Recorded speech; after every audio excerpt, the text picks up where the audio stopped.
mohon diisi. Ya. Oke, Pak.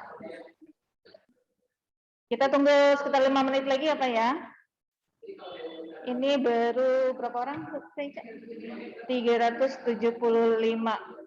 orang. Ya, sambil menunggu Bapak Ibu dan anak-anakku silakan untuk mengisi presensi ya yang ada di kolom chat ya.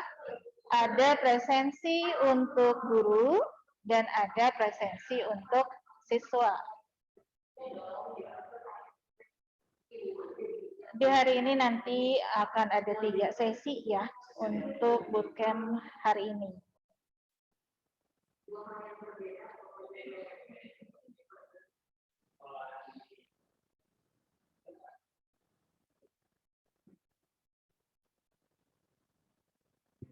Mulai aja.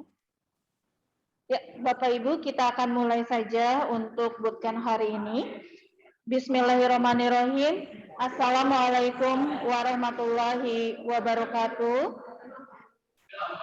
Waalaikumsalam warahmatullahi wabarakatuh. Waalaikumsalam warahmatullahi wabarakatuh.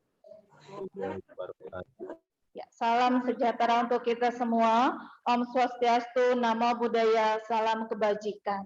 Ya, alhamdulillah kita masih diberi kesempatan sehat iman ya. Kita bisa bertemu tatap maya ya. Tatap maya untuk acara bootcamp kali ini, di mana hari ini kita akan ada 3 sesi ya. Nah, hari ini seperti Bapak, Ibu, dan rekan semua lihat, didampingi oleh Bu Sylvia yang akan memaparkan mengenai best practice SMKN 11 dan kemudian ada Bapak Dadan ya yang akan memberikan materi tentang ATM. Apa itu ATM? Nanti akan dijelaskan oleh beliau dan juga sudah bergabung dengan kita yaitu Pak Ade Suryadi. Halo Pak Ade. Raise your hand please. Mana Pak Ade? Ya, halo. Oke. Ya, suaranya kurang jelas Pak Ade. Coba cek sound Pak Ade. Kurang besar. Kurang besar Pak Ade. Ya Oke, nanti. halo. Nah, Halo, oke. Nah, ya, oke. Nah, Pak Ade ini akan memberikan materi mengenai foto cerdik untuk produk menarik ya sebagai supporting dalam foto produk SPW-nya. Ya, untuk mempersingkat waktu mungkin ya. Pak, kita langsung saja ke Pak Ade ya Pak Ade untuk memberikan materinya, dipersilakan Pak Ade. Silakan Pak. Siap, terima kasih Bu Risna. Izin saya coba share screen dulu ya.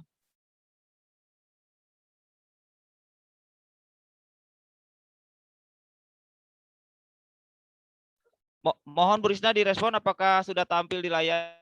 Ada. Oke, siap.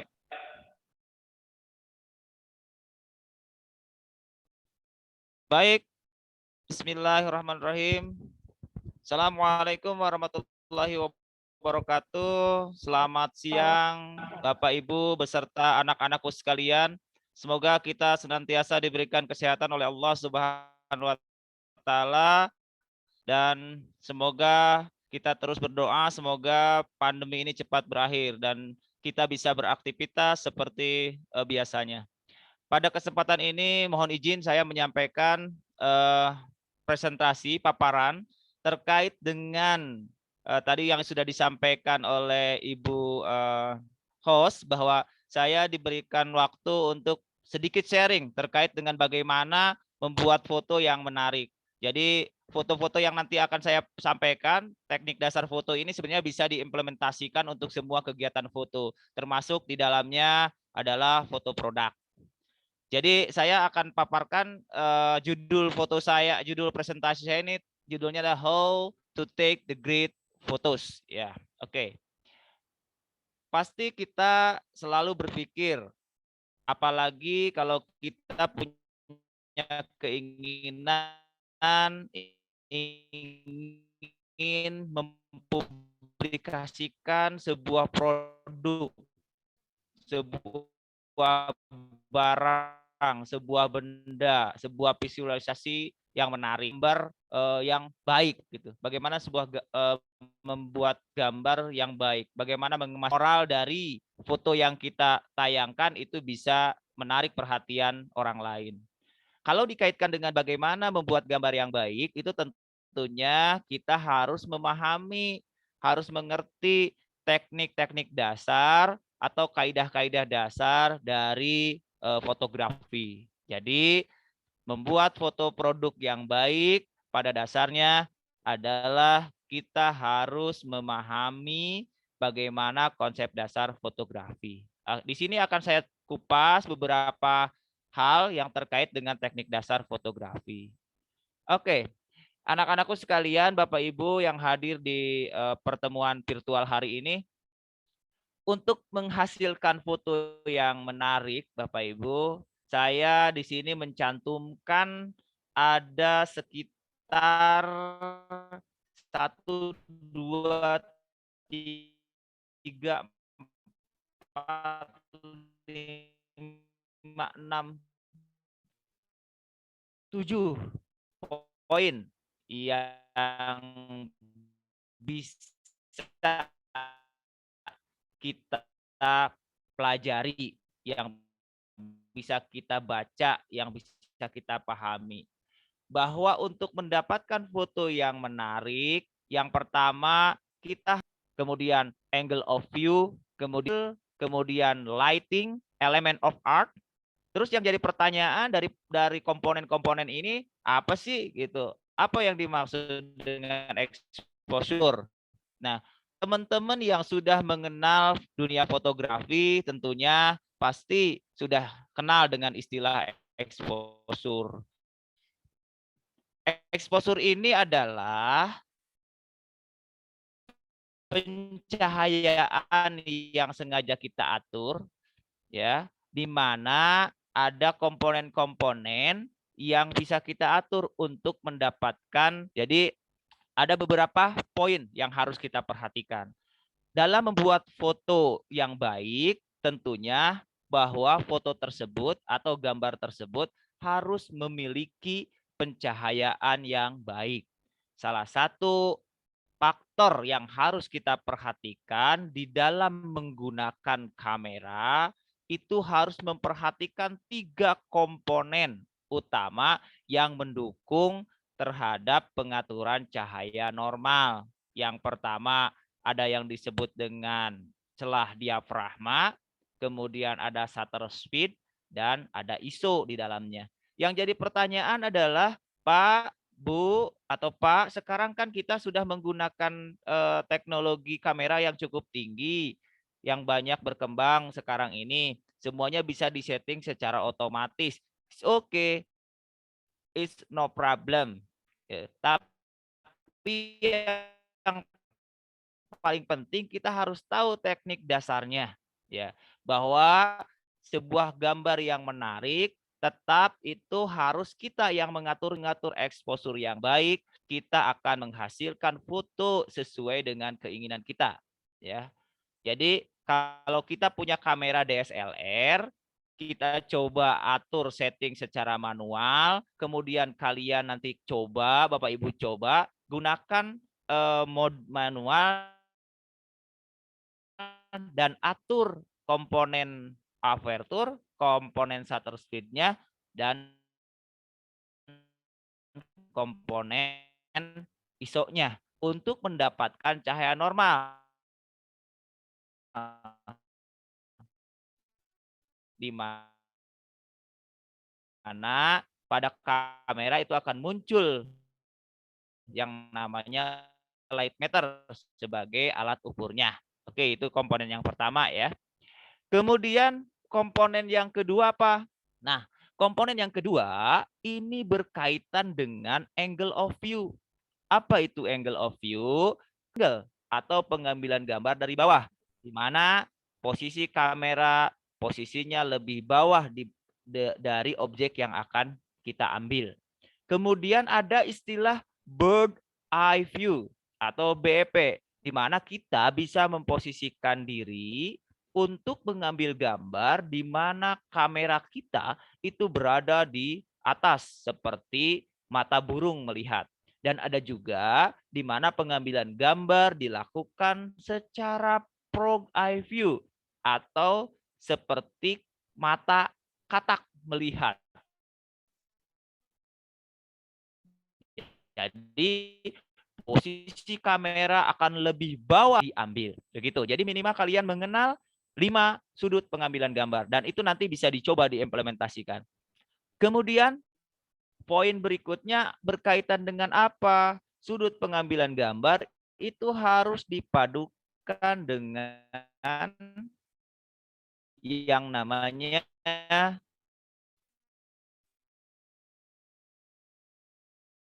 short size ya, atau ukuran pandang bidang ini. Nah, harus dikenali oleh semuanya ya yang akan mengemas foto gitu kan.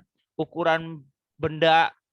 Jadi kalau di sini contohkannya kepada orang, itu sebenarnya berlaku juga kepada benda. Karena benda juga ada ukuran setengah, ada 1/4, ada 3/4. Jadi jangan berpikir, oh sudut pengambil ukuran pandang bidang gambar ini atau slide ini hanya berlaku kepada manusia. Tidak ya.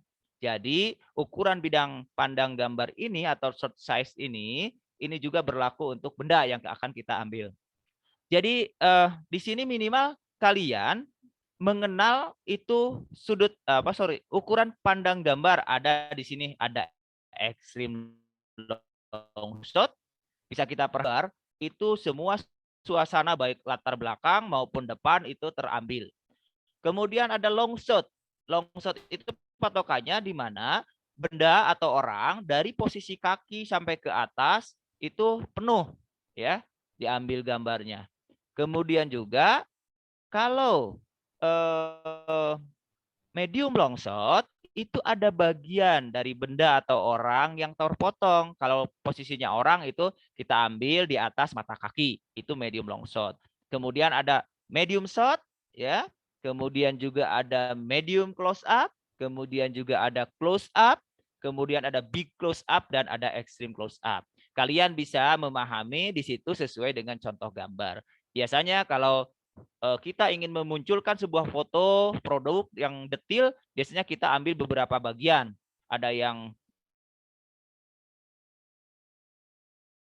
sehingga biasanya nanti orang yang melihatnya itu lebih detail sehingga tertarik dengan produk yang akan kita pasarkan. Kemudian ada unsur lain yang dinamakan dengan depth of field ya. Depth of field ini berkaitan dengan ruang ketajaman gambar ya. Ruang ketajaman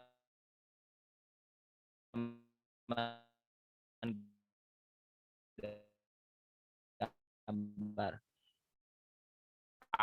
Anak-anak yang memiliki basic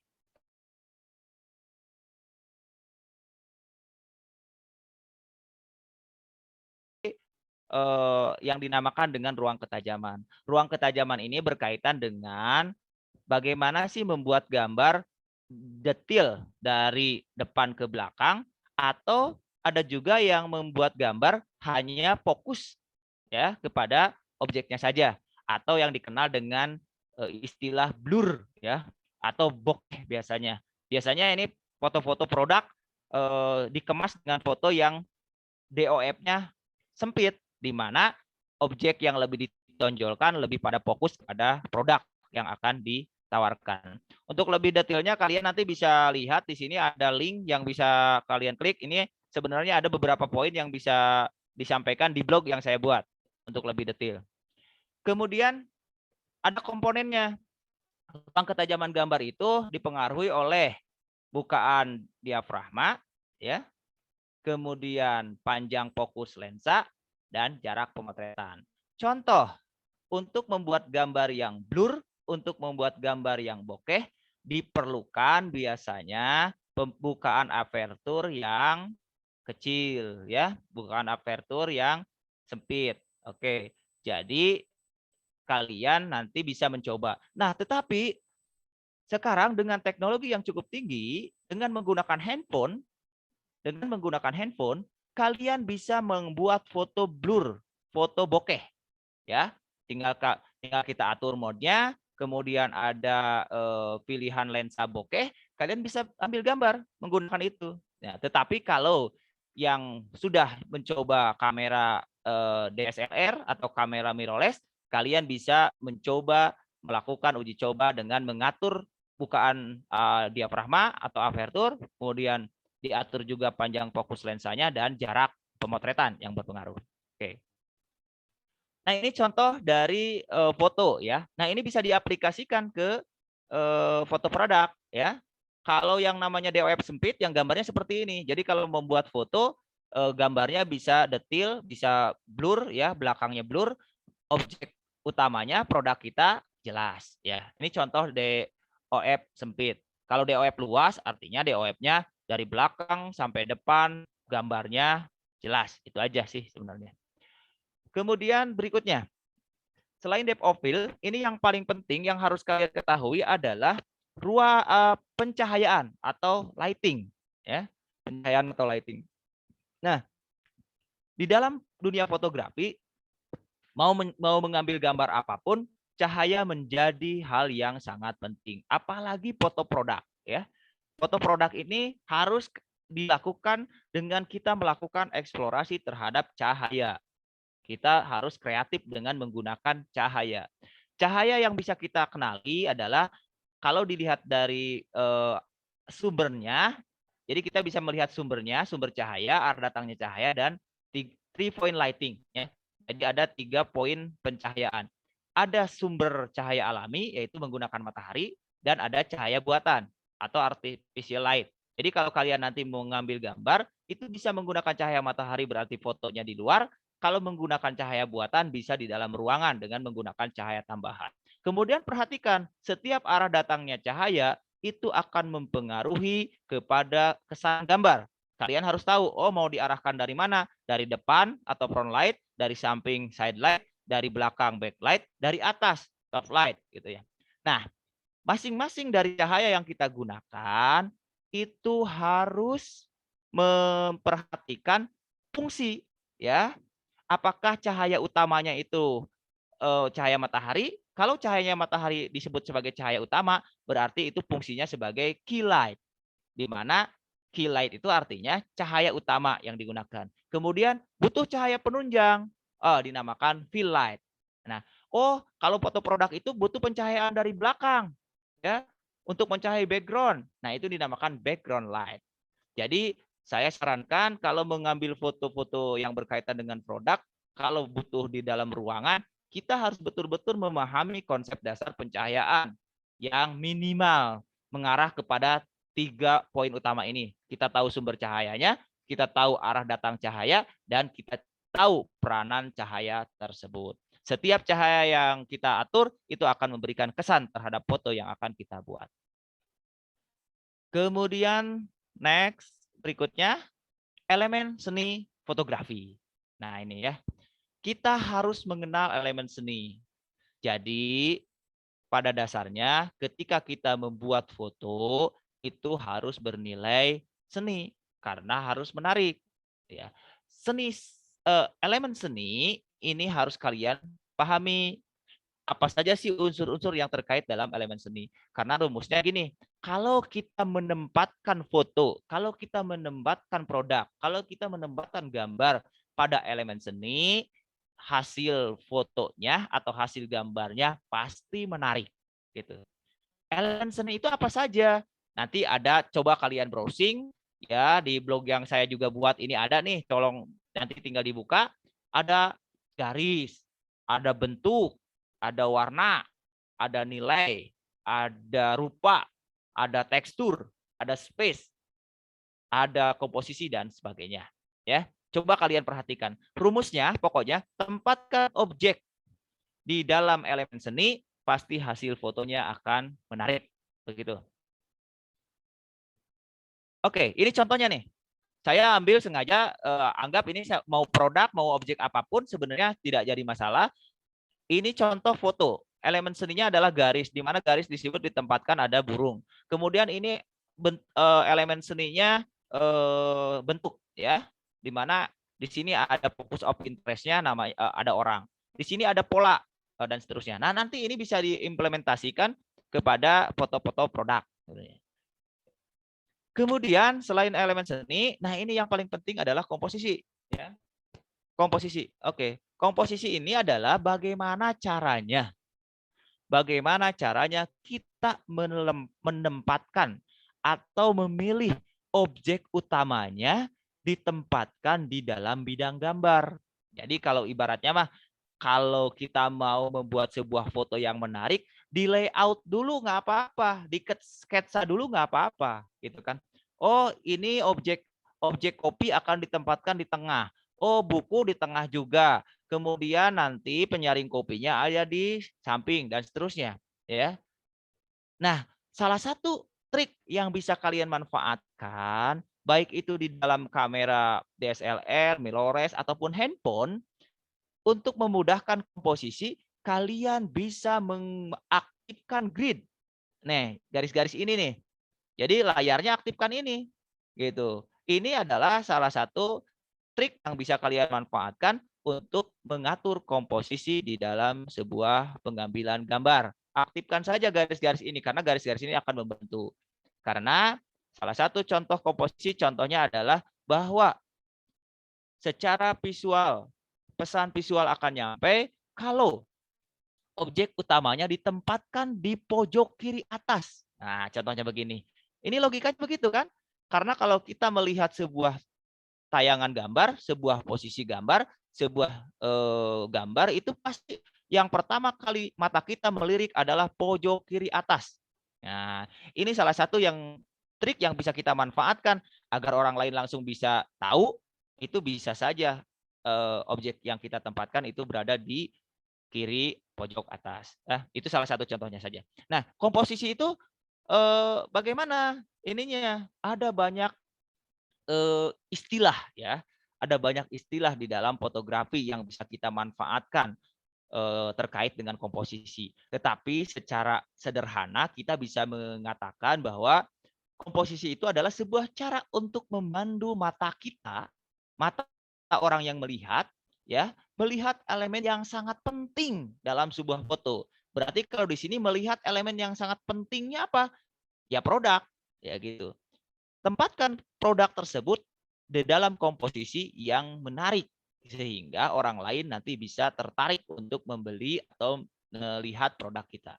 Sebuah komposisi yang baik ini dapat membantu terciptanya sebuah karya seni dari sebuah foto. Nah, istilah-istilah komposisi tersebut kalau Bapak sampaikan ini pasti terlalu lama, tetapi kalian nanti bisa foto saja, kemudian kalian browsing, apa sih istilah-istilah ini? Ada disebut dengan golden ratio, rule of third, golden triangle, balance, leading line, fill the frame, left to the right rule, simplification, living space, color combination, juxtaposition, rule of space. Ini istilah-istilah yang umum digunakan dalam komposisi fotografi.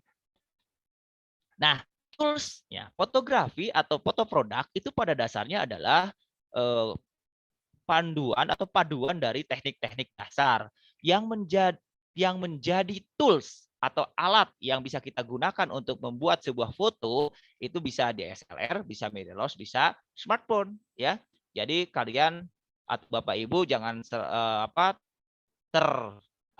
terhalangi oleh keterbatasan kita. Aduh, saya tidak punya kamera yang bagus, saya tidak punya kamera yang mahal.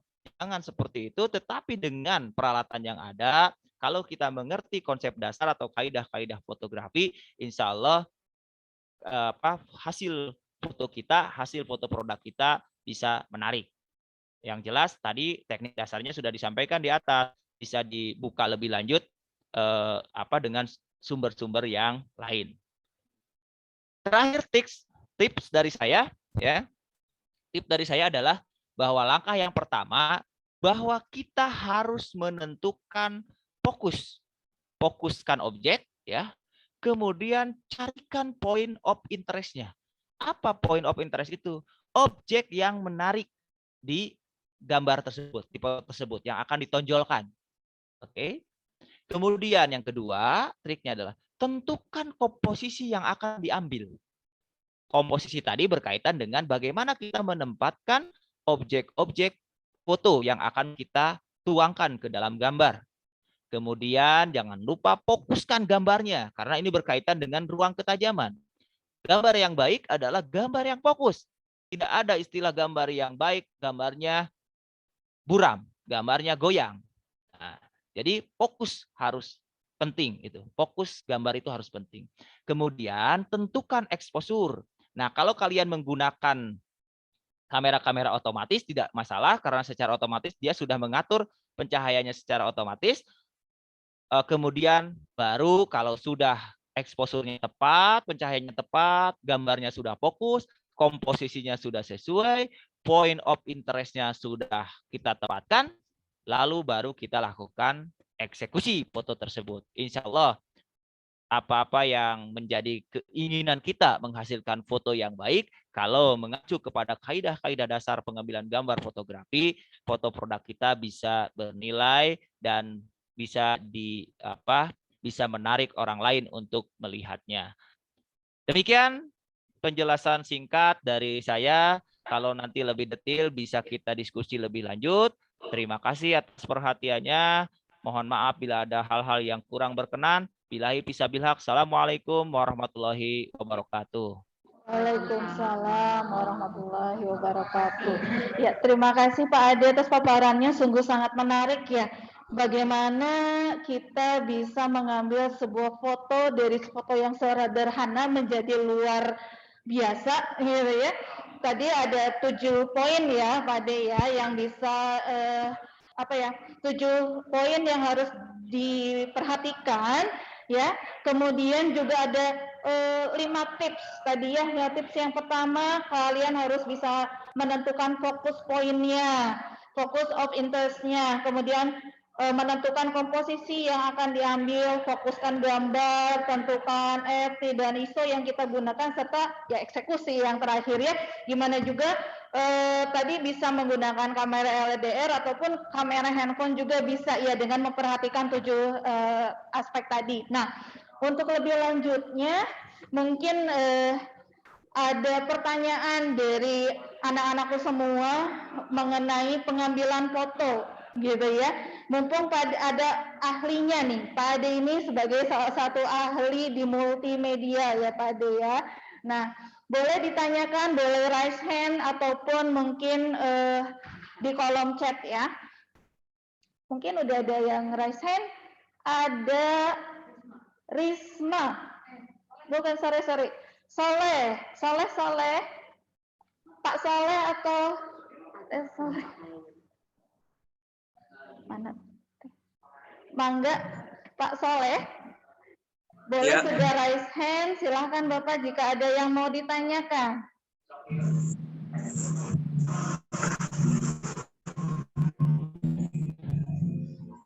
Oke. Kang Soleh nih ya. Ya, silakan. Ada yang mau ditanyakan?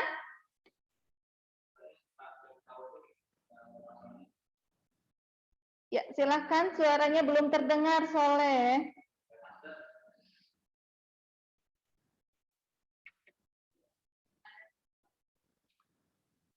Oke, mungkin yang di kolom chat sambil menunggu.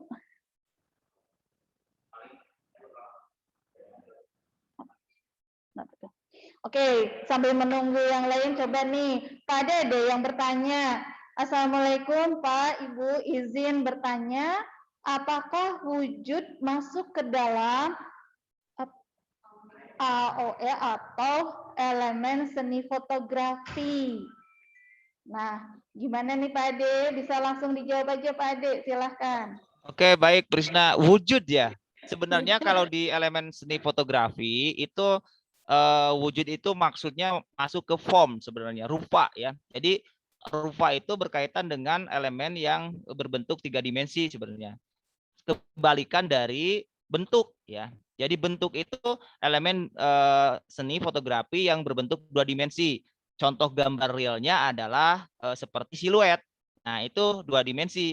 Jadi itu namanya bentuk. ya. Jadi bukan wujud ya. Jadi istilah yang populer itu adalah bentuk dan rupa, begitu. Berisna begitu. Ya. Halo Berisna.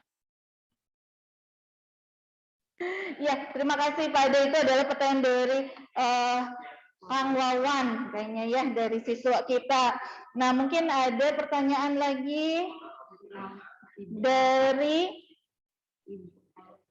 Ibu Elsa, katanya mau bertanya bagaimana cara membuat foto kita terlihat terlihat lebih hidup dan agar segar di mata yang melihatnya. Katanya nih. Oke, tipsnya nih Pak Ade, bagaimana nih dari Elsa? Oke, ya saya bisa tangkap ya. Kalau kaitannya dengan bagaimana menciptakan foto yang terlihat sepertinya memiliki rasa apa sejuk, segar gitu. Nah, ini berkaitan dengan mood ya, mood ya, rasa ya. Jadi rasa ini bisa di fotografi itu ditimbulkan dari yang namanya cahaya. Oke. Nah, dari yang namanya cahaya atau lingkungan sekitar kita yang bisa kita manfaatkan. Contoh, kalau cahaya pagi hari ya, cahaya pagi hari kalau kita manfaatkan, tadi kan ada sumber cahaya ya, sumber cahayanya ada matahari nih. Kalau cahaya matahari pagi kita manfaatkan, itu bisa menimbulkan efek segar, warm. Suasananya kita ambil contoh di mana mau dibawa ke background yang warnanya biasanya kalau yang segar-segar itu kan hijau, biru gitu ya. Itu mood. Jadi, tetapi berbeda kalau kita manfaatkan gambar itu dengan pencahayaan yang kurang, yang minim gitu ya. Sehingga kalau kita paksakan gambar itu malah lebih jadi gelap ya karena miskin cahaya. Nah, ini jangan dipaksakan. Pada dasarnya menciptakan foto yang segar adalah bagaimana kita mengelola cahaya dan kita harus tahu filosofi warna. Oke? Jadi filosofi warna itu mengandung rasa. Jadi kalau segar, hijau warnanya rasanya segar, biru segar. Kalau kuning hangat gitu ya. Jingga hangat gitu kan. Nah, nanti di foto produk kita, kesan apa yang akan dimunculkan itu harus berdasarkan filosofi warna yang kita miliki, kita pahami. Ya. Itu Borisna tipsnya sebenarnya. Oke. Mudah-mudahan bisa terjawab ya untuk Teh Elsa mungkin ya. Nah, sebelum di chat lagi mungkin tadi yang raise hand Kang Soleh sudah ada? Sudah bisa masuk? Kalau tidak dari Kang Andi ya. Kang Andi bisa dengar? Sudah raise hand? Kang Andi ya. Halo Kak, saya Andi Sandi dari kelas 12 TKJ 1 dari SMK Negeri 1 Buah 2. Saya mau bertanya ya Kak, untuk kamera makro kan harus ada khusus kamera makro kalau misalnya ada tips untuk potret makro gitu, tapi tidak menggunakan kamera makro gitu. Gimana ya maksudnya? Jadi kita mau foto makro ya gitu, biar dekat gitu. Terus ada tipsnya nggak kalau misalnya nggak pakai kamera makro gitu Teh? Siap. Oke, hatur nuhun Andi. Bagus ini pertanyaannya. Nah, kalau ngomongin dengan kita nggak punya kamera makro nih. Kita nggak punya lensa makro nih, tapi kita pengen foto makro gitu ya. Nah, ini kaitannya dengan kreatif fotografi. Di dalam fotografi itu kita harus punya ide-ide kreatif. Kita tidak boleh mengandalkan terhalang oleh fasilitas alat. Banyak yang bisa dilakukan. Kalau kamu punya kamera DSLR nih, lensanya lensa biasa. Nah, ada triknya, Buka lensanya, balikin tuh lensanya. Kemudian fokuskan secara manual kepada objek. Itu akan membesar karena akan berbalik, jadi cembung. Nah, gitu. Atau lebih ini lagi, manfaatkan contohnya cermin-cermin atau benda yang bisa memantulkan ke objek tersebut jadi besar, kemudian kamu expose dengan kamera biasa. Bisa seperti itu. Oke? Ya, Oke, Pak. Terima kasih. ya Maaf, Pak. bisa sebenarnya bisa. Silahkan. Nanti kalau berbagi Kolom dengan chat lagi, ini, Teh. ya siap. Begitu ya, Andi ya. Ya, Pak. Oke, siap. Makasih, Pak. Oke, Itu Andi yang tadi. ada tadi. Udah di-unmute. Ya, kemudian masih ada pertanyaan nih Pak Ade ya. Ini pertanyaan dari Kang Azkia ya, bahwa dia menanyakan katanya bagaimana dalam pengambilan gambar atau foto di ruang tertutup sebaiknya kita menggunakan angle apa nih? Itu Pak Ade pertanyaannya.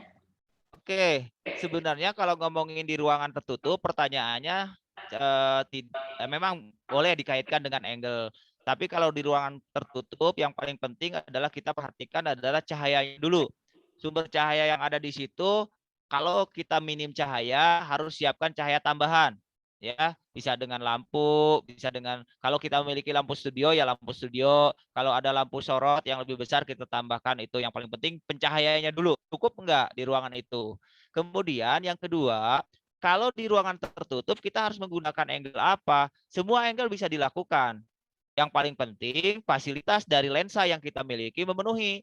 Ya, apakah sudut pengambilan gambar yang kita lakukan dengan lensa yang dimiliki memadai enggak? Gitu. Kan biasanya kalau lensanya sudut lebar, di ruangan sempit pun insya Allah bisa terakomodir gitu ya. Kemudian sudut pengambilan gambarnya mau dari bawah, mau dari atas, mau dari samping, mau sejajar ya, itu bisa dilakukan. Oke, tergantung kesan apa yang akan kita berikan terhadap objek tersebut. Oh, kalau mau memberikan kesan objeknya kecil, ya kita ambil dari atas. Oh, pengen objeknya besar, ya kita ambil dari bawah. Oh, pengen objeknya tidak ada distorsi, tidak ada penyimpangan, kita ambil sejajar. Begitu, Bu Risna. Ya, terima kasih. Terima kasih. Nih, masih ada satu di kolom chat, Pak. Begitu menariknya nih, Pak Ade, gitu ya. Masih banyak yang nanya-nya nih. Ini pertanyaan dari Teh Mutiara nih.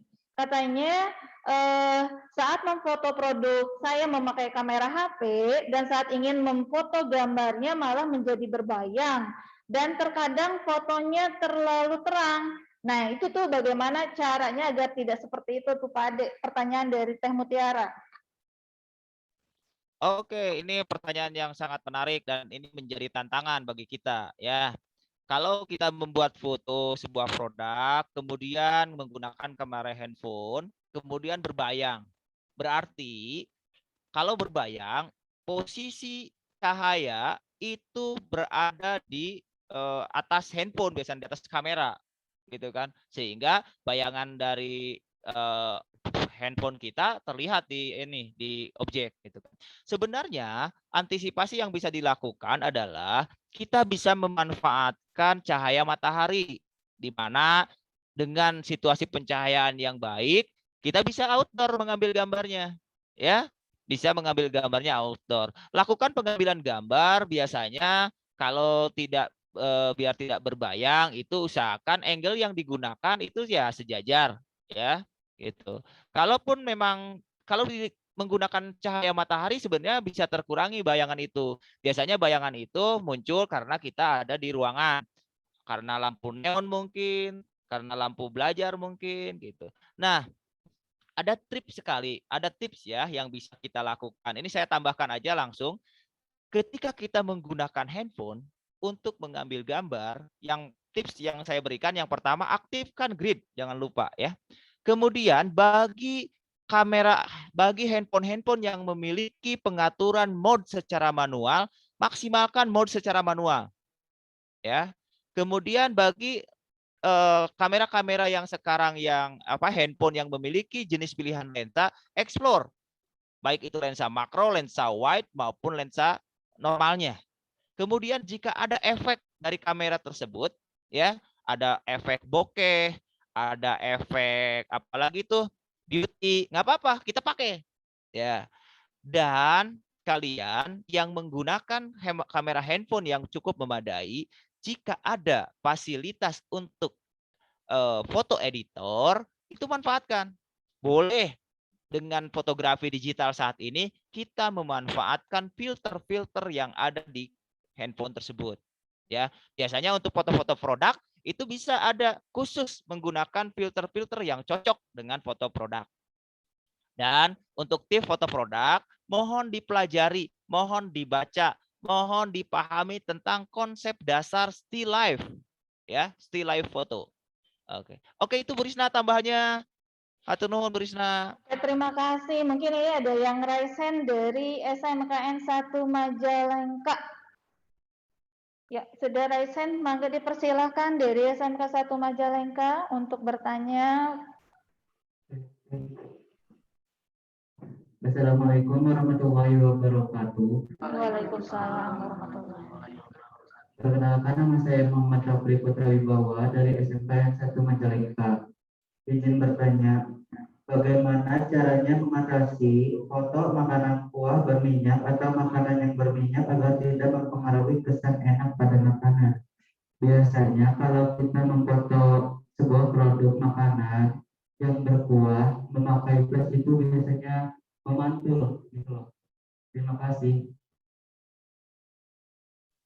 Mungkin silakan langsung saja Pak Ade kalau di muka. Kalau saya mungkin kalau di muka hinyai-hinyai biar nggak hinyai mantul gitu loh Pak. Gimana caranya? Betul. Ini keren sekali nih pertanyaan ini, tantang bagi ini ya Pak, para fotografer produk ya, bahwa memang ada beberapa alat sih yang bisa digunakan. Tapi kalau kaitannya dengan foto produk, kalau kita membuat mengadakan aksesoris tambahan itu kan cukup mahal ya. Ada istilahnya yang dinamakan dengan filter polarisasi gitu ya, untuk bisa supaya efek-efek pembiasan itu bisa terkurangi gitu. Tetapi satu lagi, kalau yang berkuah itu biasanya ya memang ada yang minyak, itu memang malah jadi noise ya kalau diambil gambar, kalau betul-betul tidak kita eksekusi dengan baik gitu.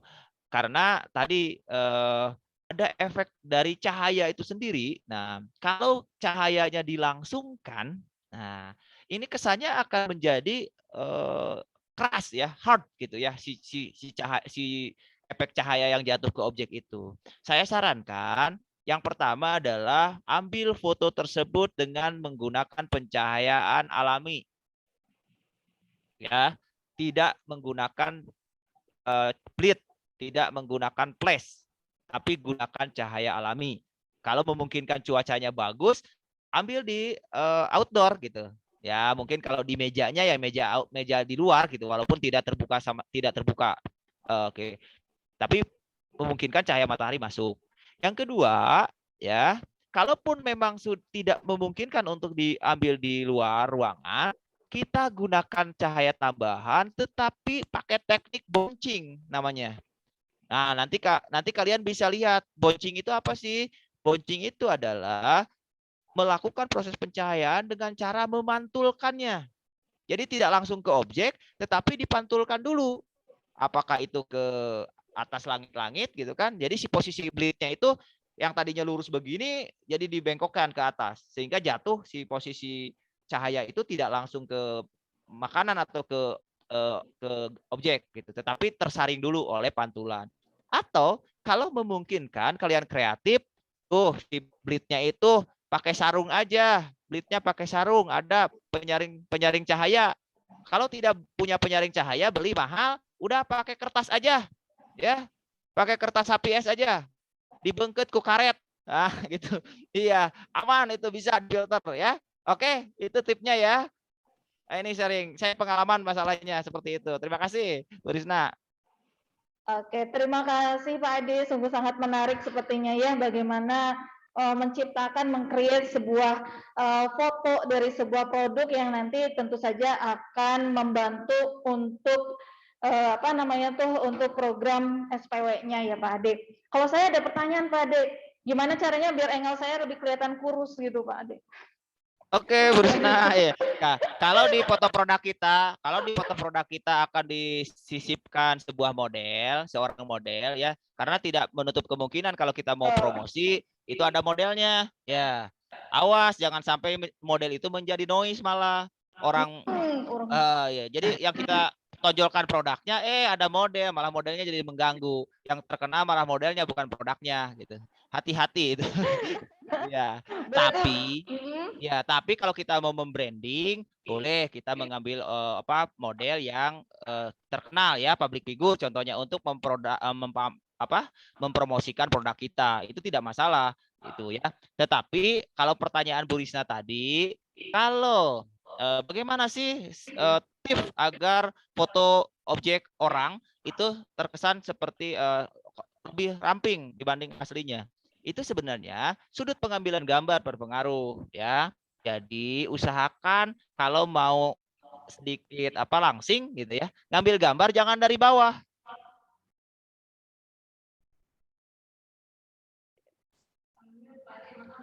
Pak De, maaf punten sebentar Pak De, ke mute dulu sebentar. Tolong Ya. diulang Pak De, ya. Ya, jadi saya ulang. Kalau badannya sudah besar, sudut pengambilan gambarnya salah, nanti malah jadi tambah raksasa. Contoh, orangnya sudah badannya besar, kita ambil dari bawah, pasti tambah besar, gitu ya.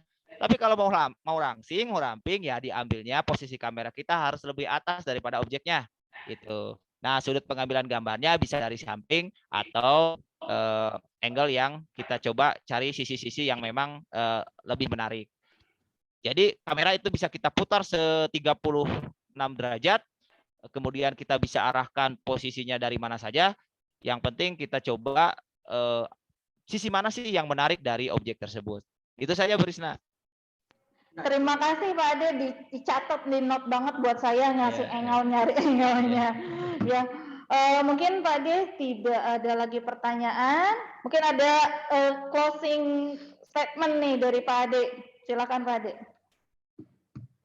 Pada dasarnya anak-anakku sekalian serta Bapak Ibu, saya berbicara di sini tentunya bukan berarti menggurui. Saya adalah berbagi pengalaman karena saya sudah sampai saat ini dari sejak kuliah tahun 1998 mencintai fotografi. Karya-karya saya juga banyak publish di Instagram saya. Nanti bisa dikunjungi. Pada dasarnya berfotografi itu adalah sebuah proses, tidak bisa instan, tetapi harus banyak berlatih. Practice as much as possible adalah jalan yang tepat untuk kita menghasilkan sebuah karya yang baik. Terima kasih Pak Dadan, Bu Risna, Bu Silvi. Assalamualaikum warahmatullahi wabarakatuh. Waalaikumsalam warahmatullahi wabarakatuh. Silakan Pak De berlanjut tugas. Terima kasih nih sudah menyempatkan izin saya keluar dari ini ya, dari room karena saya harus melanjutkan memberi materi yang lain. Terima kasih. Terima kasih Pak De. Sukses terus. Oke, Bapak Ibu dan anak-anakku semua, barusan sudah kita simak mengenai bagaimana pengambilan gambar sebuah produk ya, yang mungkin nanti akan membantu di publikasi produk kalian. Nah, untuk mengingatkan kembali, bagi yang belum presensi, silakan diklik untuk linknya. Sudah permasalahan trouble yang tadi sudah diatasi ya. Yang masuk ke kami nih siswanya baru 405 orang ya. Kemudian gurunya ayo jangan kalah, gurunya baru 35 orang. Ayo Ibu Bapak guru jangan lupa untuk absennya, jangan kalah sama anak-anaknya nih. Anak-anaknya udah langsung update ya. Sudah diperbaiki untuk permasalahannya, silakan langsung diklik untuk linknya ya. Baiklah Bapak Ibu dan anak-anakku semua, kita akan langsung saja mendengarkan pemaparan yang kedua dari Bu Sylvia ya, sebagai Ketua Teknopark juga ya di SMKN 11 Bandung, di mana akan memaparkan best practice di SMK 11 Bandung. Untuk itu kepada Ibu kami persilahkan. Terima kasih Bu Risna.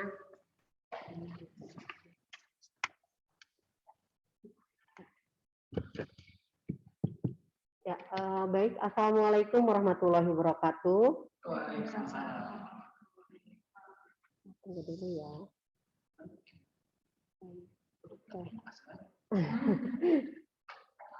Ya, baik. Selamat siang Bapak Ibu serta anak-anakku yang berbahagia. Semoga semuanya senantiasa dalam keadaan sehat dan tetap semangat untuk mengikuti kegiatan hari ini. Baik, Bapak, Ibu, dan anak-anakku, pada hari ini izinkan saya untuk memaparkan program Edupreneur Wirausaha Milenial 11 yang ada di SMK Negeri 11 Bandung. Ya, next, Teh. Oke, next lagi. Ya, untuk program Edupreneur yang ada di SMK Negeri 11 Bandung ini, kami fokuskan pada 2 program utama, yaitu diantaranya pengembangan program Teknopark dan pengembangan program Sekolah Pencetak Wirausaha atau SPW. Di mana untuk pengembangan program Teknopark ini, kami fokuskan ditujukan bagi siswa kami pada bidang keahlian teknologi informasi dan komunikasi yang ingin menjadi calon startup dan sesuai dengan kompetensi keahliannya. Kemudian untuk program pengembangan SPW ini kami tujukan kepada siswa kami, seluruh siswa SMK Negeri 11 Bandung, baik itu dari bidang keahlian teknologi informasi dan komunikasi ataupun pada bidang keahlian bisnis dan manajemen yang ingin menjadi seorang wirausaha. Nah, adapun program utama dari Teknopark dan SPW ini, yang pertama yang sering kami lakukan yaitu melakukan proses seleksi atau penjaringan. Nah, untuk proses seleksi dan penjaringan ini, kami dibantu oleh guru PKK, baik itu guru PKK kelas 11 ataupun guru PKK kelas 12. Jadi, guru PKK akan mendata siswa-siswa kami di kelasnya, siapa saja yang sudah berwirausaha, kemudian jenis usahanya apa, pencapaian omsetnya berapa, kemudian datanya nanti dari data tersebut akan kami lakukan clustering atau kami kelompokkan untuk jenis usaha yang sudah sesuai dengan kompetensi keahliannya, maka kami kelompokkan anak-anak tersebut ke dalam pengembangan program Teknopark untuk menjadi calon startup. Sedangkan sisanya kami kelompokkan ke dalam pengembangan program SPW menjadi wirausaha milenial 11. Ya, next step. Ya, untuk program yang selanjutnya, setelah dilakukan proses penjaringan, maka kami lakukan proses inkubasi untuk para calon startup dan unit tersebut. Nah, untuk proses inkubasi ini meliputi proses pembimbingan, pendampingan, serta juga proses pelatihan yang baik dilakukan secara offline maupun secara online. Next. Ya, untuk pelatihannya sendiri, mengingat kondisi pandemi seperti sekarang, maka pelatihannya itu banyak dilakukan secara online. Salah satunya yang kami kemas dalam bentuk bootcamp Edupreneur 11. Nah, untuk bootcamp Edupreneur 11 ini, kami mengundang guru tamu yang berpengalaman, baik itu dari pihak industri maupun dari akademisi perguruan tinggi. Next. Nah, selain itu juga untuk lebih memotivasi siswa, selain kami mendatangkan guru tamu yang berpengalaman dari industri maupun dari akademisi perguruan tinggi, kami juga mendatangkan pemateri dari siswa, karena kalau sesama siswa itu kan untuk sharingnya akan lebih terbuka lagi. Mereka akan berbagi bagaimana mereka memulai wirausaha, menjalankan usaha, suka duka dalam membangun usaha tersebut, bahkan sampai pencapaian omsetnya. Jadi untuk lebih memotivasi dan menumbuhkan jiwa wirausaha, kami juga sering mengadakan pemateri dari siswa. Ya, nah, program selanjutnya setelah proses penjaringan atau proses seleksi, kemudian inkubasi, kami juga melakukan pemberian modal usaha bergulir bagi wirausaha milenial 11 ini. Nah, untuk pemberian modal usaha bergulir ini dilakukan proses seleksi terlebih dahulu, di mana kepada para siswa yang sudah konsisten dalam berwirausaha, yang selalu memberikan motivasi dan inovasi dalam wirausahanya, maka kami berikan modal usaha bergulir. Nah, tujuannya dari pembelian modal usaha bergulir ini yaitu untuk menstimulus siswa-siswa yang lainnya sehingga memiliki motivasi dan memiliki keinginan lagi untuk lebih konsisten dalam berwirausaha. Nah, selanjutnya untuk menjaga konsistensi dalam berwirausaha tadi, maka kami pun mengadakan program seleksi mentor wirausaha atau mungkin tujuannya sih lebih kepada tutor sebaya gitu. Jadi biar anak-anak itu lebih sering sharing dengan komunitasnya yang sama, maka nanti akan semakin tumbuh juga jiwa kewirausahaannya, bagaimana caranya bertahan untuk berwirausaha, apalagi di masa pandemi seperti sekarang. Nah, untuk seleksi mentor wirausaha ini juga kami seleksi dari wirausaha milenial 11 yang memiliki omsetnya itu minimal stabil atau enggak selalu naik di setiap bulannya. Nah, yang terakhir dari program utama pengembangan Teknopark dan STW ini yaitu pameran produk kreatif siswa. Untuk pameran produk kreatif siswa ini biasanya kami lakukan dalam bentuk dasar atau kegiatan ekspor kewirausahaan yang selalu mengiringi event-event penting yang ada di sekolah. Tapi mengingat kondisi pandemi seperti sekarang, maka untuk pameran produk kreatif siswa juga untuk sekarang ini kami lakukan secara virtual. Tetapi meskipun dilakukan secara virtual, tidak mengurangi esensi dari kegiatan pameran produk kreatif siswa tersebut. Nah, bagi kami, penting sekali untuk melakukan kegiatan pameran produk kreatif siswa, karena ini sebagai bentuk apresiasi dari kami terhadap siswa-siswa kami yang sangat konsisten dalam berwirausaha. Berikut kami akan perkenalkan beberapa profil dari wirausaha milenial 11. Ya, next. Oke, untuk profil yang pertama yaitu Seira Cantika. Nah, Ananda Seira Cantika ini luar biasa sekali, sangat menginspirasi baik bagi teman-temannya maupun saya pribadi sebagai guru sangat terinspirasi sekali oleh semangatnya yang luar biasa dalam mengembangkan produk-produk, kemudian memberikan inovasi-inovasi baru dalam berwirausaha.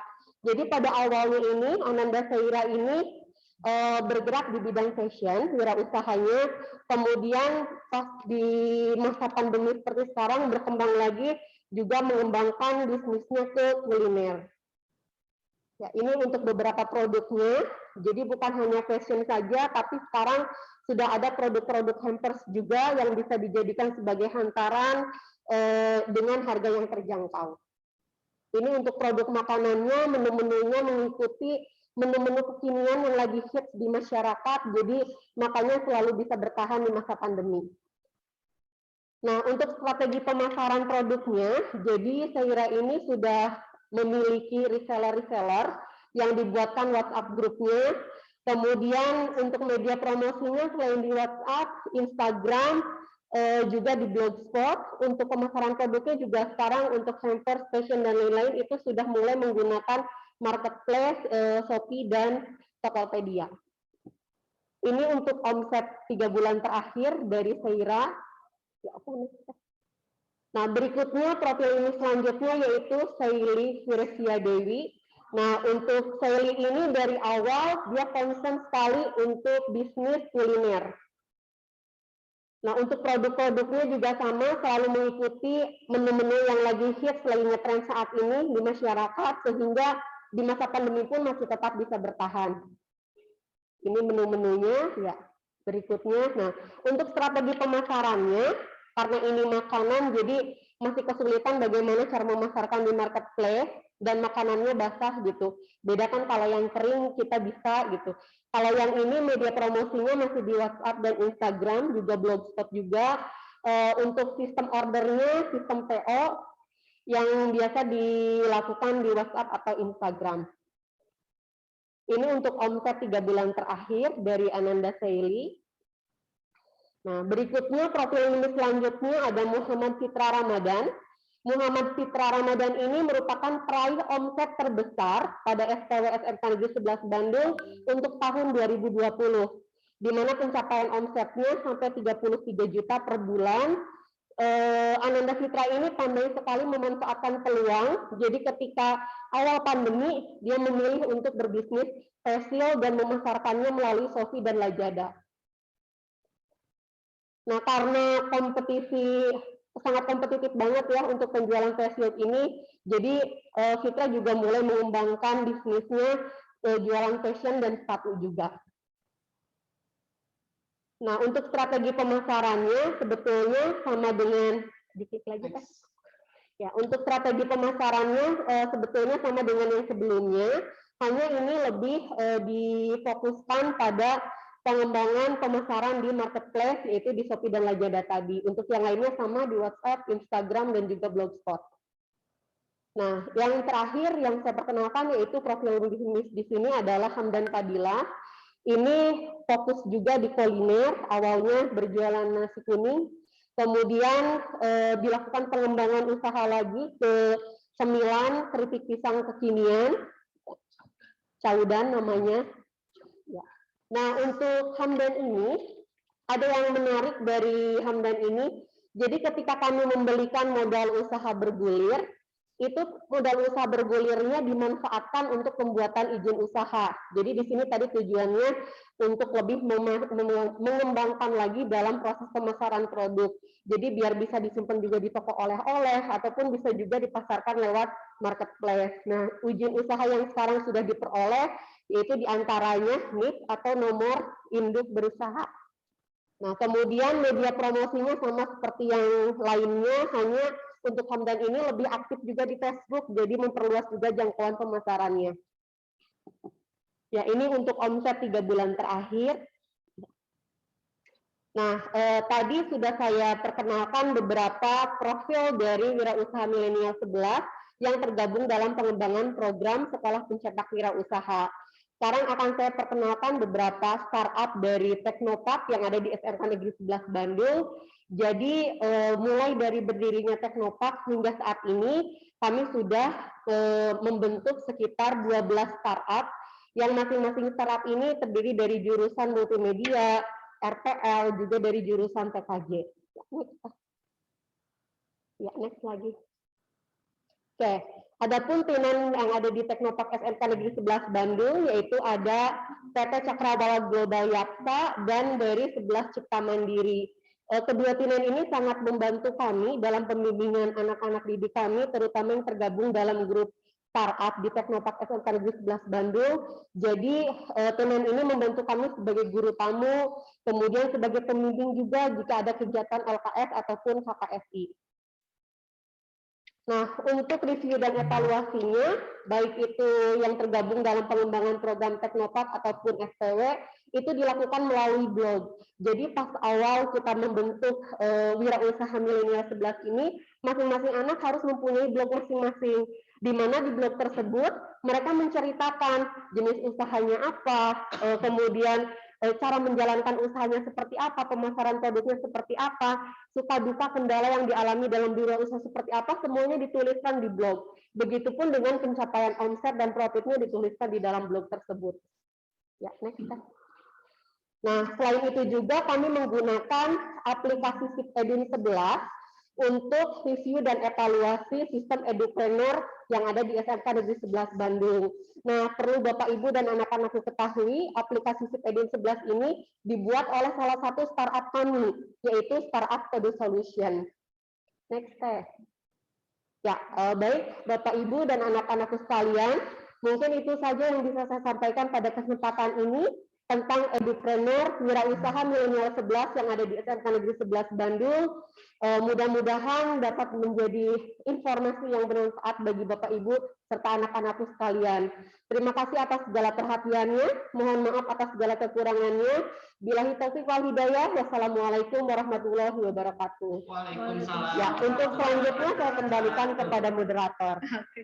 Terima kasih Bu Silvi. Ya, sungguh sangat menarik sebenarnya ya program Best Practice untuk Teknopark dan SPW ini, sebuah kolaborasi yang sungguh sangat menarik, sampai anak-anaknya ada yang sampai 33 juta ya Bu ya. Mudah-mudahan ini semua bisa memotivasi ya Bapak Ibu semua dan anak-anakku semua, jangan kalah sama pandemi ya, kita bisa lebih produktif, lebih kreatif untuk menantang masa pandemi ini. Nah, nanti akan ada sesi diskusi mengenai program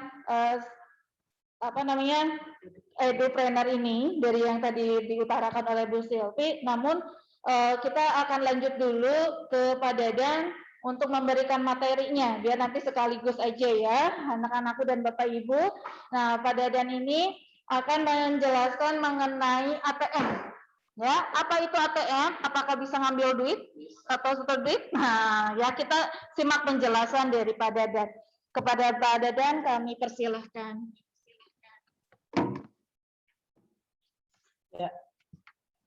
Baik, Assalamualaikum warahmatullahi wabarakatuh. Semangat pagi Bapak Ibu guru yang luar biasa hari ini dan anak-anakku sekalian yang masih bergabung di SPW Jabar Mual Eleh, Bapak Ibu. Jangan lupa Bapak Ibu yang sudah hadir mengisi tadi tuh absensinya, siswanya sudah luar biasa, sudah lebih 500 ya, Bu Risna ya, sudah lebih 500 pada sesi hari ini. Dan terima kasih Bapak Ibu, ini satu hal yang luar biasa. Partisipan kita udah mencapai 500 lebih dan saya lihat di beberapa sekolah itu grup ya di 600 ya, nah udah 600 lebih di Cianjur, kemudian di beberapa kota di Majalengka itu sudah pada bisa berkumpul di ruangan, jadi sangat luar biasa. Bapak Ibu yang saya hormati, pada sesi ini mungkin saya sedikit menyampaikan tadi sudah disampaikan tentang Edupreneur Bootcamp, kemudian di pekan yang lalu itu sudah disampaikan tentang bagaimana strategi-strategi dari setiap sekolah, Bapak Ibu. Nah, apa yang perlu kita tanyakan ini, Bapak Ibu? Di materi yang saya sampaikan ini, next, ini profilnya, nanti saya share juga di grup ya, Bapak Ibu, barangkali ada yang ditanyakan.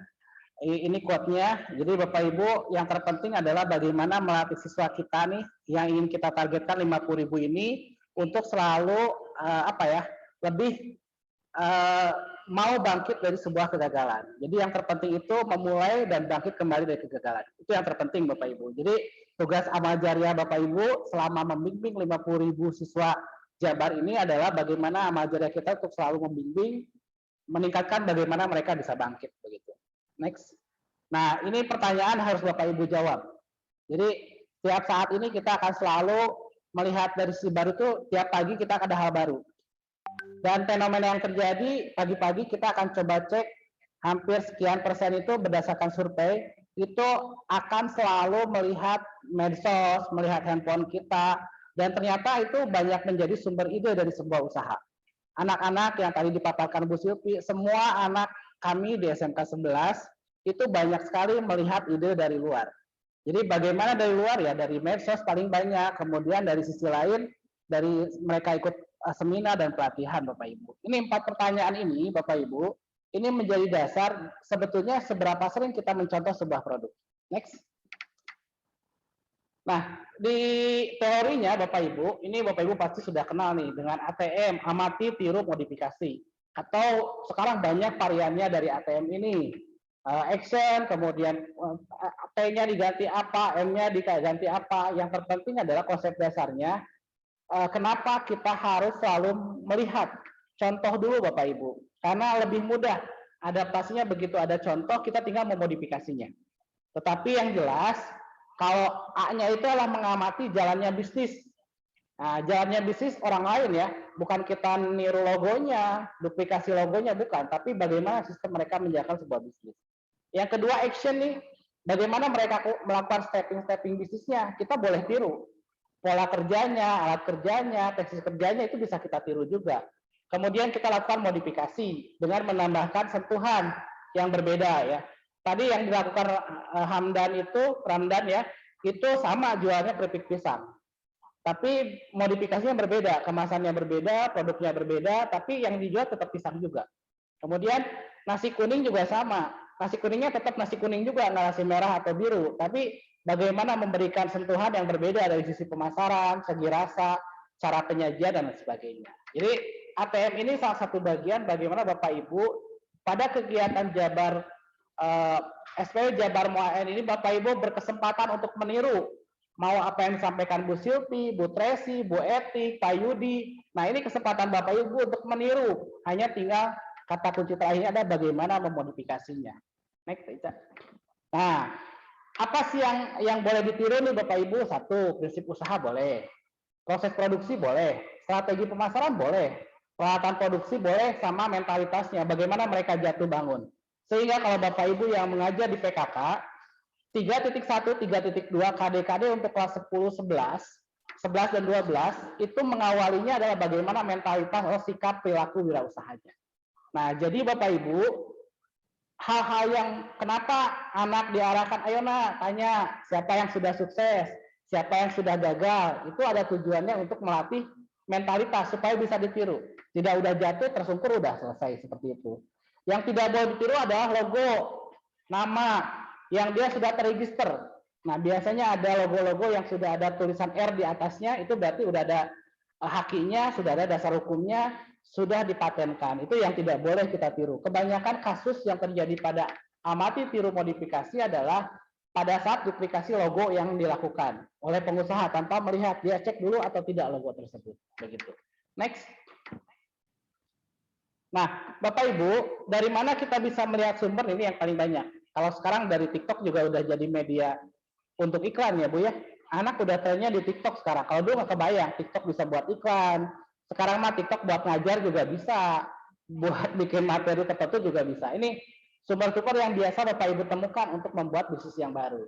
Tapi dari semua sumber ini Bapak Ibu, yang terpenting adalah Bapak Ibu ajarkan kepada anak kita bagaimana mereka bisa menemukan bisnis yang sangat dekat dengan hobi atau kesenangan mereka. Kalau Bu Risna senangnya shopping ya bikin butik gitu kan. Kalau Bu Silvi senangnya belanja makan ya dulu sudah bikin puding juga gitu kan. Sudah bikin juga produk-produk yang lain. Jadi ajarkanlah ke anak-anak kita Bapak Ibu cari sesuatu yang dekat sekali dengan hobi kita. Dan itu kegagalannya tidak akan terasa. Kenapa? Karena itu bagian dari proses ini. Saya senang dengan melakukan proses bisnis yang kita lakukan. Jadi jangan sampai kita cari yang sangat jauh dengan kebiasaan kita, itu agak berat. Tapi setelah kita cari ide di medsos ini cocok nggak dengan hobi yang kita lakukan. Begitu Bapak Ibu ya. Jadi ini bagian closing sebetulnya. Dari beberapa nanti masih ada edisi dari Pak Yudi Cianjur, dari Bu Etik, dari Medland. Bapak Ibu ini menjadi bahan untuk bisa diadopsi. Apa yang diadopsinya? Yang diadopsinya adalah cara kerja Bapak Ibu. Sintak-sintak pembelajaran di SPO ini yang Bapak Ibu adopsi. Ya, kalau di SMK 11 ada tandur, di Jabar ini ada mual itu adalah sintak Bapak Ibu. Coba dicek lagi di grup WA Bapak Ibu, dilihat lagi penjelasan tentang mual ini adalah sintak pembelajaran sebetulnya Bapak Ibu. Sengaja disusun modifikasi dari beberapa sekolah yang tergabung di tim pengembang SPO Jabar ini, dijadikanlah jargon mual ini sebetulnya sintak pembelajaran. Di TI Pembangunan ada sintaknya dengan bosnya di Cianjur, Bu Etik, kemudian Bu Ella, di SMK 9, semua teman-teman ini punya sintak pembelajaran yang menjadi ciri khasnya. Begitu Bapak Ibu. Next. Nah, terakhir ini Bapak Ibu, saya nggak terlalu banyak, tapi kita akan banyak diskusi kesempatan Bapak Ibu yang ingin bertanya tentang bagaimana perkembangan SPW di Jabar ini, dan apa yang perlu Bapak Ibu lakukan, sehingga bisa mengatasi, memodifikasi dengan sekolah-sekolah yang sudah belajar lebih dahulu Bapak Ibu. Kami pun sama masih belajar karena Bapak Ibu tiap tahun anak itu berbeda. Sehingga metodologi berbeda, anaknya datang berbeda, berarti strateginya berbeda. Tahun ini, 2 tahun ini strateginya luar biasa, agak susah Bapak Ibu. Karena kita tidak bisa tatap muka langsung, ini agak berat untuk pembinaan di pengembangan SPW. Tapi ini berarti memerlukan satu strategi yang baru, supaya Bapak Ibu punya hal yang terbaru bagaimana dengan kondisi saat online seperti ini. Nah, kegagalan bisa terjadi kapan saja Bapak Ibu, tapi jangan sampai hal tersebut menghentikan langkah Anda untuk menjadi pebisnis sukses. Jadi gagal mah emang hampir semua Bapak Ibu. Jarang sih pengusaha yang tidak pernah gagal. Silakan dilihat di cek story-nya, nggak ada. Tapi kalau lihat di beberapa iklan di TikTok ya, TPB ya, kok asa cepat gitu yang sukses tuh selesai gitu. Mungkin ada bagian-bagian yang mereka potong ya sisi kegagalannya, tapi itu adalah bagaimana mereka belajar memotivasi untuk kita semua. Begitu Bu Risna. Saya ingin masih ada 30 menit ke depan kita diskusi saja Bapak Ibu tentang Edupreneur Bootcamp, kemudian tentang materi dari sebelumnya. Silakan Bapak Ibu ya, kita akan diskusi. Dari saya seperti itu, silakan diambil dari semua pemateri mana yang bagusnya, mana yang bisa Bapak Ibu modifikasi. Begitu. Terima kasih, saya kembalikan ke Bu Risna. Oke, terima kasih Pak Dadan, Bu Silvi yang telah memaparkan materinya. Kita akan masuk ke sesi diskusi ya. Mungkin silakan Bapak Ibu atau adik-adik semua nih yang penasaran. Nah, tadi ke Bu Silvi, Bu, gimana caranya tuh dapat 33 juta per bulan gitu, Bu. Bu, mentoringnya bentuknya kayak apa sih mungkin ya?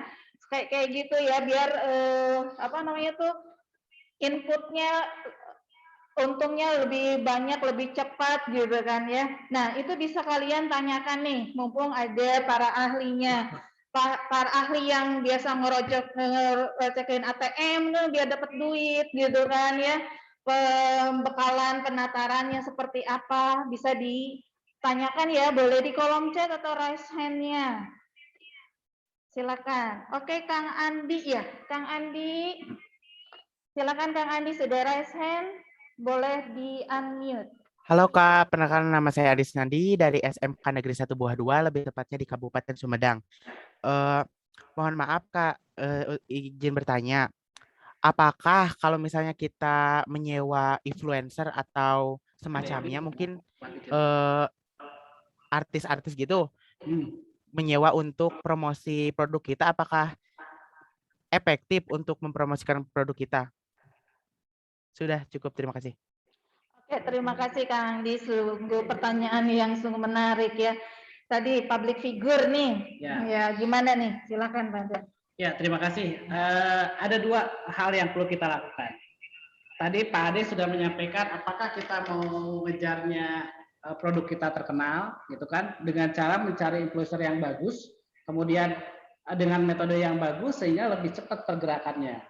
Atau dua, teman-teman bisa melakukan pada saat awal itu yang dilakukan di kami itu cari teman-teman yang punya followernya banyak, teman kita gitu kan, titip-titip promosi dan sebagainya, itu bisa dilakukan begitu. Atau kalian bisa sering banyak mengikuti kegiatan pelatihan seperti ini, kalian gabung di grup, kalian bisa share informasi produk yang kalian punya, itu yang paling cepat gratisannya. Tapi kalau dikiranya bahwa usahanya sudah settle, sudah dapat penghasilan yang bagus, bisa mulai dengan berbayar. Tadi salah satu anak kita, Seira sudah mulai belajar untuk yang berbayar. Kemudian dia udah foto produknya udah di studio. Nah, itu udah dilakukan. Mereka mencari create sendiri, Bapak Ibu ya, anak-anak mencari create sendiri. Kira-kira kalau kita belum mampu ya kita cari metode lain yang bisa untuk mengiklankan. Tapi kalau kita sudah mampu, bisa dilakukan dengan yang tadi. Bikin di Google AdSense-nya berbayar, kemudian bikin iklannya, cari artisnya yang berbayar, bahkan anak kami untuk foto studionya cari yang berbayar juga. Selain tadi yang diajarkan Pak Ade gitu Bapak Ibu. Jadi ini bisa dilakukan dari yang termurah sampai yang berbayar. Seperti itu. Silakan. Bu Selvi ada tambahan? Ya, jadi sebetulnya tadi kita kan lebih ke ini ya, mana yang mau kita tonjolkan, apakah foto produk kita atau nama besar dari influencer yang kita hire tersebut ya, gitu. Jadi mana yang mau kita tonjolkan. Tapi kalau untuk awal-awal usaha, rasanya lebih baik yang tadi seperti Pada dan paparkan, jadi kita sama teman-teman kita yang dekat dulu aja. Soalnya kan kita juga belum tahu ya, nanti apakah ini produknya akan meledak di pasaran atau seperti apa. Jika sudah mampu kan nanti kita levelnya bisa lebih naik-naik lagi, seperti itu. Iya. Oke, ya tadi barusan sudah dipaparkan dari Pak Dadan sama Bu Sil, kedekat dulu nih temennya jago moto, bisa hire ke temennya dulu kan gitu, saling win-win solution ya, gitu kan, saling bantu-membantu gitu kan untuk menghasilkan satu sama lainnya. Oke, kemudian di kolom chat kita lihat ada pertanyaan tadi mengenai modal bergulir, Bu Silvi. Tertarik ya? Ya dong, gitu, modal usaha katanya ya. Nah, mungkin tadi ada yang bertanya untuk modal bergulir di SMKN 11 Bandung ini kisaran berapa tadi tuh Pak? Ya, untuk kisarannya itu tentu tidak sama antara ini kan yang kita berikan ada dua program ya, yang melalui tergabung dalam pengembangan Teknopark, juga yang tergabung dalam pengembangan SPW. Untuk yang Teknopark itu kan jenis ya, bentuknya jenis tim gitu. Jadi dan untuk Wirausaha Milenial 11 yang tergabung dalam SPW juga itu biasanya perorangan ya pada Dalia, tapi besarannya tidak sama. Meskipun sesama program SPW nih dapat modalnya misal masing-masing 2 juta, enggak. Jadi kita lihat juga ke proposal yang diajukan, kekonsistenan usaha, pencapaian omset, jadi bisa beda-beda aja gitu. Untuk besarannya tidak sama. Ada tambahan Pak Dadan? Ya, yang terpenting adalah Bapak Ibu melakukan proses edukasinya. Dari mulai bikin bisnis plan-nya, kemudian perencanaan BMC-nya Bapak Ibu, kemudian itu menjadi bahan acuan untuk pemberian modal bergulir. Dan prioritas pertama, modal bergulir itu dilakukan adalah yang terpenting adalah kalian mulai Bapak Ibu dan adik-adikku sekalian ini mulai dengan bagaimana sering-sering investasi dari sisi pelatihan. Jadi awal kami melakukan itu didorongnya oleh pelatihan. Jadi kita datangkan tamu yang banyak, industri yang banyak untuk mengajarkan mereka begitu. Jadi modalnya baru belakangan. Ajarin dulu, kasih dulu teorinya, modalnya belakangan sesuai proposal yang mereka berikan begitu. Mereka seperti ini dulu, kayak kita nih. Apa namanya tuh? Talk show dulu mereka. Di sini di ruangan ini talk show dulu di Teknopark ini. Nanti ada tim pengujinya, kemudian baru di-approve berapa yang bisa digulirkan untuk modalnya begitu. Iya. Pada intinya tergantung proposal ya. Kan nanti diajarin tuh pembuatan proposalnya seperti apa gitu ya. Nah, oke, mungkin ke pertanyaan selanjutnya ya Bapak Ibu, karena ini masih banyak juga ya. Yang raise hand juga ada ya. Sebentar ya, ini ada 2 pertanyaan tapi sama ya tentang keuangan. Bagaimana nih mengatur keuangan antara modal dan keuntungan sama pembukuannya? Kadang suka kacoceng sebenarnya kalau itu mah. Gitu silakan, Mangga. Ya, yang perlu dilakukan adalah di SP ini tidak terlepas dari yang namanya portofolio usaha. Portofolio usaha itu dibuktikan dengan pencatatan ya Bu Silvi ya, dengan bukti transaksinya. Ada 2 model yang dilakukan, model manual, nanti di pertemuan berikutnya oleh Pak Yudi dari Cianjur, nanti akan diinformasikan banyak sekali aplikasi yang bisa dikembangkan untuk pembuatan buku kas ya, sederhana, kemudian bagaimana cara untuk membuat pelaporannya. Tapi yang terpenting saat ini, anak-anakku dan ibu bapak mulailah mengajarkan untuk menulis transaksi yang sudah dilakukan. Antara omset dengan penghasilan dengan keuntungannya. Seperti itu. Bu Silvi menambahkan, Bu? Cukup ya? Intinya mungkin pencatatan ya, sekecil apapun itu dicatat gitu kan. Oke, kita langsung ke next pertanyaannya. Ada yang raise hand. Dari Mbak Leli ya. Ya, silakan dipersilakan untuk unmute. Ya, Assalamualaikum warahmatullahi wabarakatuh. Waalaikumsalam. Saya kebetulan guru kewirausahaan di Medland School. Saya mau tanya, di sekolah ini kan udah banyak anak-anak sebetulnya yang punya usaha ya Pak ya. Namun usahanya ini kan mereka omsetnya belum sampai belum bisa sampai puluhan juta per bulan gitu seperti di SMK 11. Nah, ini kadang anak-anak itu yang membuat anak-anak menjadi minder sehingga di tengah jalan mereka memutuskan untuk tidak meneruskan usahanya karena ternyata jualannya untungnya cuma sedikit. Nah, bagaimana cara kita meyakinkan anak-anak tersebut bahwa dari untung yang cara kita mendampingi anak-anak tersebut supaya mereka tetap bisa menjadi seorang wirausaha walaupun keuntungannya masih kecil gitu Pak, Bu. Terima kasih. Terima kasih Mbak Leli atas pertanyaannya. Ini pasti akan seperti itu. Langsung saja dijawab oleh Pak. Bu Silvi, gimana pengalamannya bisnisnya Bu Silvi? Ayo langsung aja. Berapa untungnya? Ya, oke. Kalau di kami Ibu, jadi itu awalnya anak itu bisa sampai puluhan juta itu karena mereka memang memaksimalkan penggunaan marketplace dalam proses pemasarannya.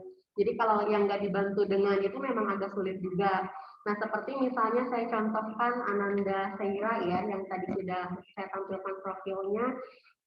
Jadi pada awalnya itu bagus, omsetnya bagus karena sebelum masa pandemi, tetapi setelah masa pandemi minat orang untuk fashion itu agak berkurang juga. Nah, kemudian dia mulai, jadi bisnis itu tidak hanya fokus di satu produk aja, tapi harus juga anak-anak kita itu diajarkan bagaimana caranya pandai untuk melihat peluang yang ada gitu. Jadi kalau pandemi mama kan tetap harus kan, jadi tetap Seira juga selain di fashion, dia juga mengembangkan bisnisnya di bidang kuliner gitu. Nah, setelah mulai coba bisnis kuliner ini, pendapatannya, omsetnya lumayan tuh agak naik-naik lagi gitu. Bahkan sampai sekarang dia selain fashion dan kuliner kan mengembangkan juga di hampers seperti itu, dan sudah mulai memanfaatkan marketplace juga seperti Shopee dan Tokopedia. Jadi di situ ininya omsetnya semakin naik terus. Nah, banyak juga teman-temannya yang lain yang sudah diberi modal usaha juga Pak Dadan ya. Ada juga yang sempat memang masa pandemi ini tidak bisa dipungkiri ya, tidak banyak siswa yang bisa bertahan di masa pandemi dalam bisnisnya. Ada juga yang sempat terhenti usahanya, tetapi makanya kami mengadakan adanya mentor sebaya itu, tutor teman sebaya, yaitu seperti tadi Bu. Jadi dengan adanya bootcamp, kita hadirkan pemateri siswa. Kalau dengan sesama siswa kan enak tuh, lebih terbuka ngobrolnya gitu. Jadi mereka juga yang omsetnya besar-besar ini kita coba jadi pemateri siswa, biar mereka juga cerita. Meskipun sekarang omsetnya besar, tetapi kan sebelumnya mereka juga mengalami kendala-kendala yang sama dengan anak-anak yang lainnya dalam berwirausaha ini gitu. Jadi dengan seringnya mereka dipertemukan dalam suatu komunitas yang sama, membicarakan hal yang sama, jadi mudah-mudahan bisa saling menginspirasi, bisa saling menguatkan satu sama lain agar bisa tetap bertahan dalam bisnis meskipun di masa pandemi seperti sekarang. Mungkin dari Pak Dadan ada tambahan? Ya cukup, lanjut Bu ke yang bertanya. Yang boleh? raise hand itu nih dari SMK Majalengka ya, masih dalam satu grup nih, satu ruang. Silakan dari SMKN 1 Majalengka boleh unmute.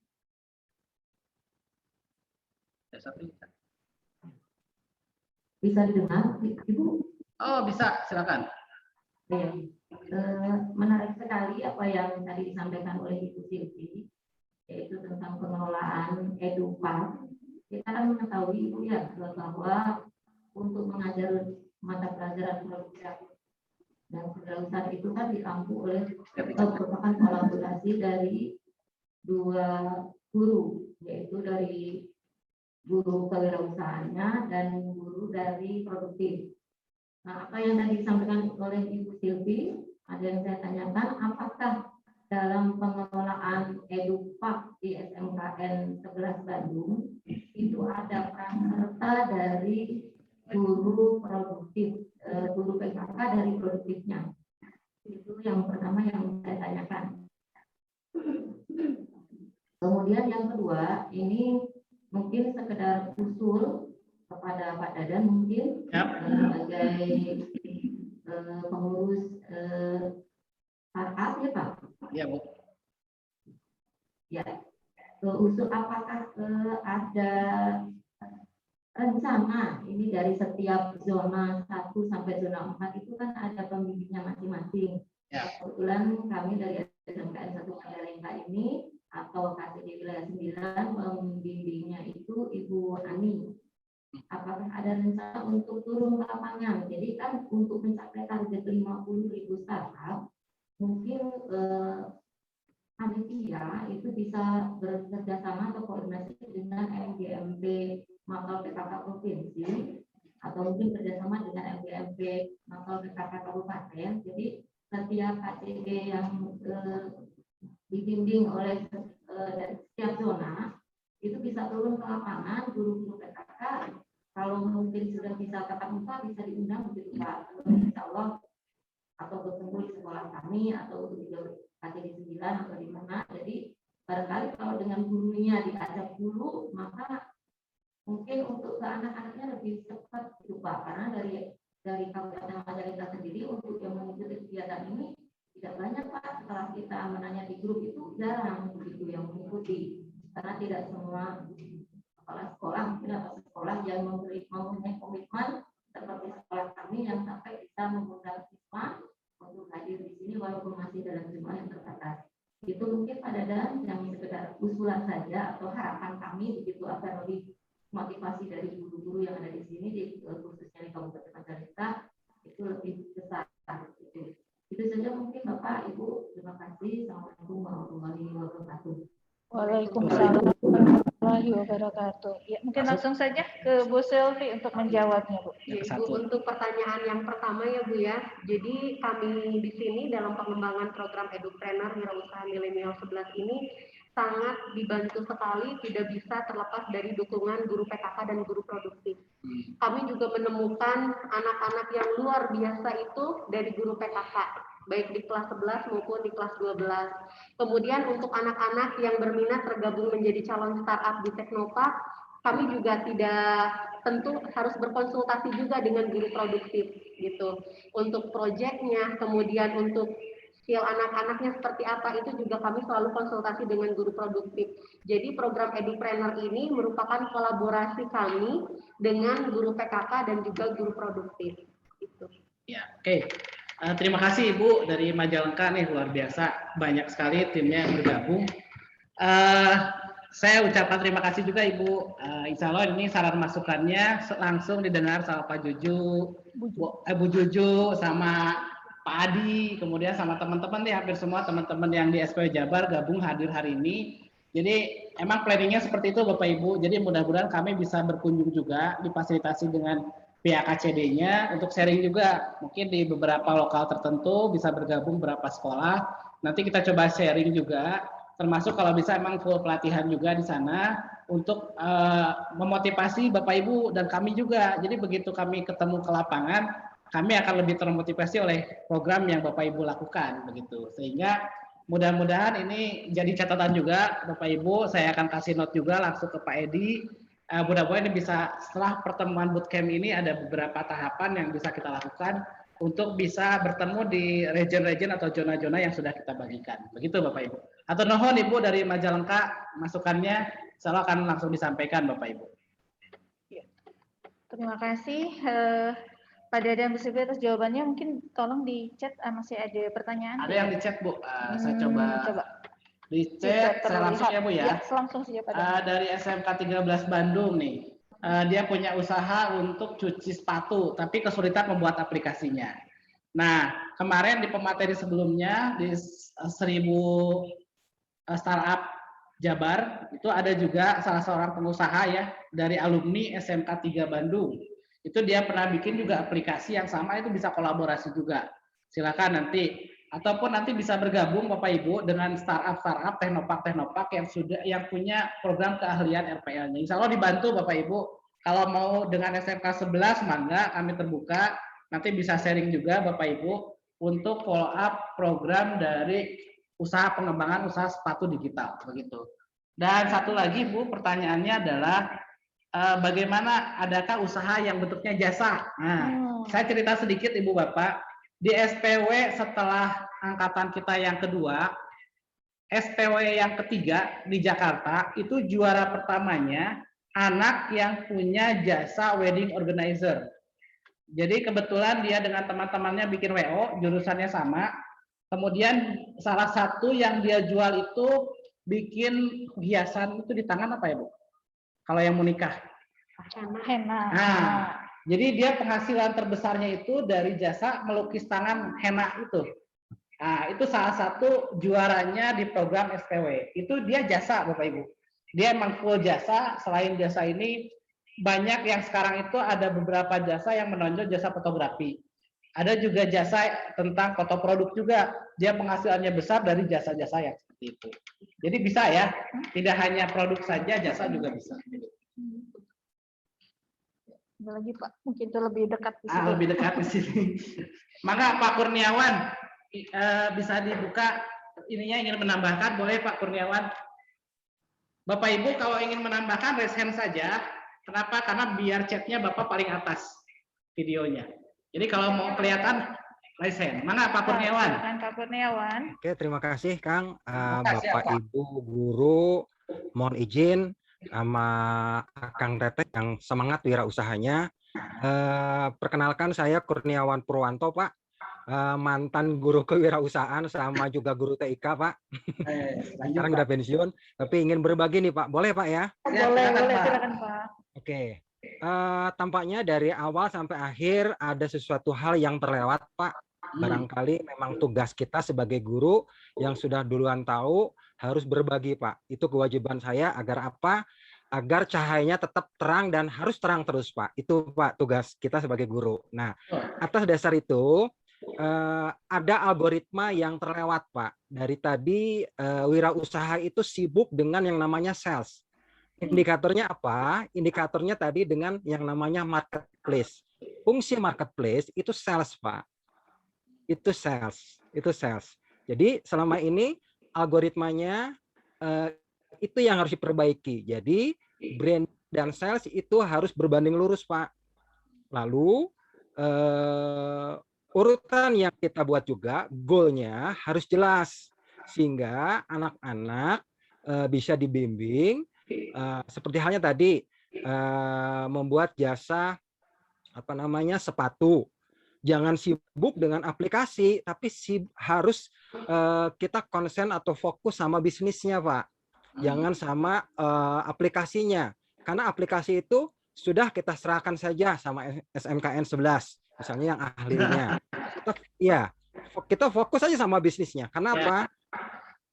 Jangankan adik-adik atau akang teteh ya yang masih SMK, yang waktu itu saya alhamdulillah dipercaya di UPI sebagai juri nasional untuk wirausaha mahasiswa-mahasiswi se-Indonesia, mendapati bahwa mereka tidak paham mulanya usaha itu dari mana. Makanya ini saya sharekan.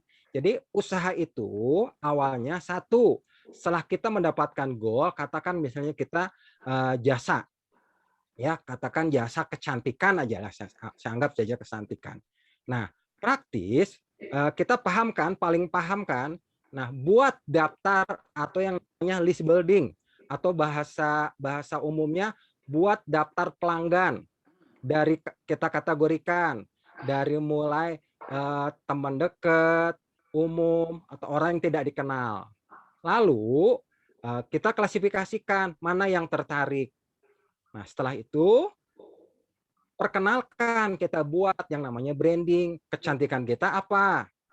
Nah, baru kita follow up dengan apa, kita buat di marketplace-nya. Nah itu pun masih belum cukup. Ya, kita harus apa? Harus punya identitas. Kita buat yang namanya Google My Business. Pastikan kita tempatnya di mana. Kita berdayakan semua. Agar apa? Pada saat orang menemui kata kunci kecantikan atau yang spesifik, yang tentunya harus berbeda. Nah, orang akan mudah menemui kita, baik itu menggunakan sosmed, yaitu WhatsApp, Instagram, apapun. Makanya manfaatkan semua media, utamanya media sosial. Nah, kadang-kala orang bingung, apa sih Pak bedanya sosmed sama medsos? Beda. Kalau sosmed cenderung dengan yang hubungannya dengan chatting, Pak. Tapi kalau medsos itu lebih luas. Contohnya YouTube, ya, terus fanpage, ya, website.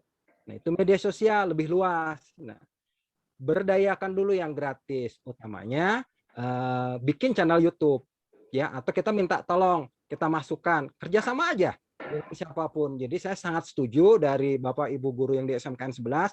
Saya juga sering, Pak, kemarin 3 hari yang lalu baru dari sana, Pak, dari SMKN 11. Gitu. Ketemu Pak, waktu itu saya, Pak Dedi, apal saya, Pak Dedi. Siap. Terima kasih, Pak. Itu sudah bantu jawab dari teman Pak Cecep nih. Pak Cecep nanya bagaimana kita mulai bisnis, yaitu goalnya dulu tuh ya. Kemudian yang tadi membedakan antara marketplace. Betul, Pak. Kita jalan yang gratis dulu ya, Pak. Jangan bikin aplikasi. Betul. Nih ada jangan fokus ke buat aplikasi. Jangan ada dulu pakai bisnisnya dulu aja dulu yang dibikin ya. Bikin dulu bisnisnya, baru lanjutkan bikin aplikasinya. Betul, Pak. Keren. Mudah-mudahan nanti bisa berbagi juga, Pak. Satu sisi nanti mungkin bersesi juga ya. Siap, Pak. Saya tunggu, Pak. Siap. Oke, terima kasih Pak Kurniawan Keren, Pak. atas tambahannya ya. Oke, kemudian tadi dari SMK Ulil Albab sudah raise hand. Ya, silahkan dari SMK Ulil Albab. Wah, ini segera juga nih. Terima kasih ya. Terima kasih, Bu. Ya, silakan Pak, Bu.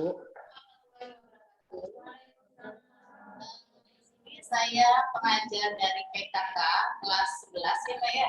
Iya Bu. materi yang diungkapkan tadi sangat menarik. Di situ dijelaskan tentang bagaimana teknik pengambilan produk dengan baik, kemudian disertai dengan contoh-contoh siswa yang sudah memulai usaha dari SMKN 11 ya, SMK Bandung. Itu sangat mengapresiasi sekali saya Pak di sini sebagai guru PKK untuk menumbuhkan motivasi anak berwirausaha. Itu di sekolah kita itu kalau menurut saya pribadi agak susah-susah gampang ya, karena image mereka itu Pak sudah ditanamkan untuk bekerja dan di perusahaan. Gitu. Jadi saya sudah melakukan proses perekrutan nih Pak. Kami baru tahap awal perekrutan saja. Saya sudah merekrut dari kelas 11 itu sebanyak kurang lebih 80 siswa. Nah, total kita itu punya anak ada 2.600 Pak. 2.600 itu saya sudah rekrut sekian, masih jauh sebenarnya dari jumlah total siswa kita ya. Karena tertanamnya itu hanya pengen mencari pekerjaan di perusahaan besar begitu Pak. Untuk menumbuhkan motivasinya itu sedikit sulit.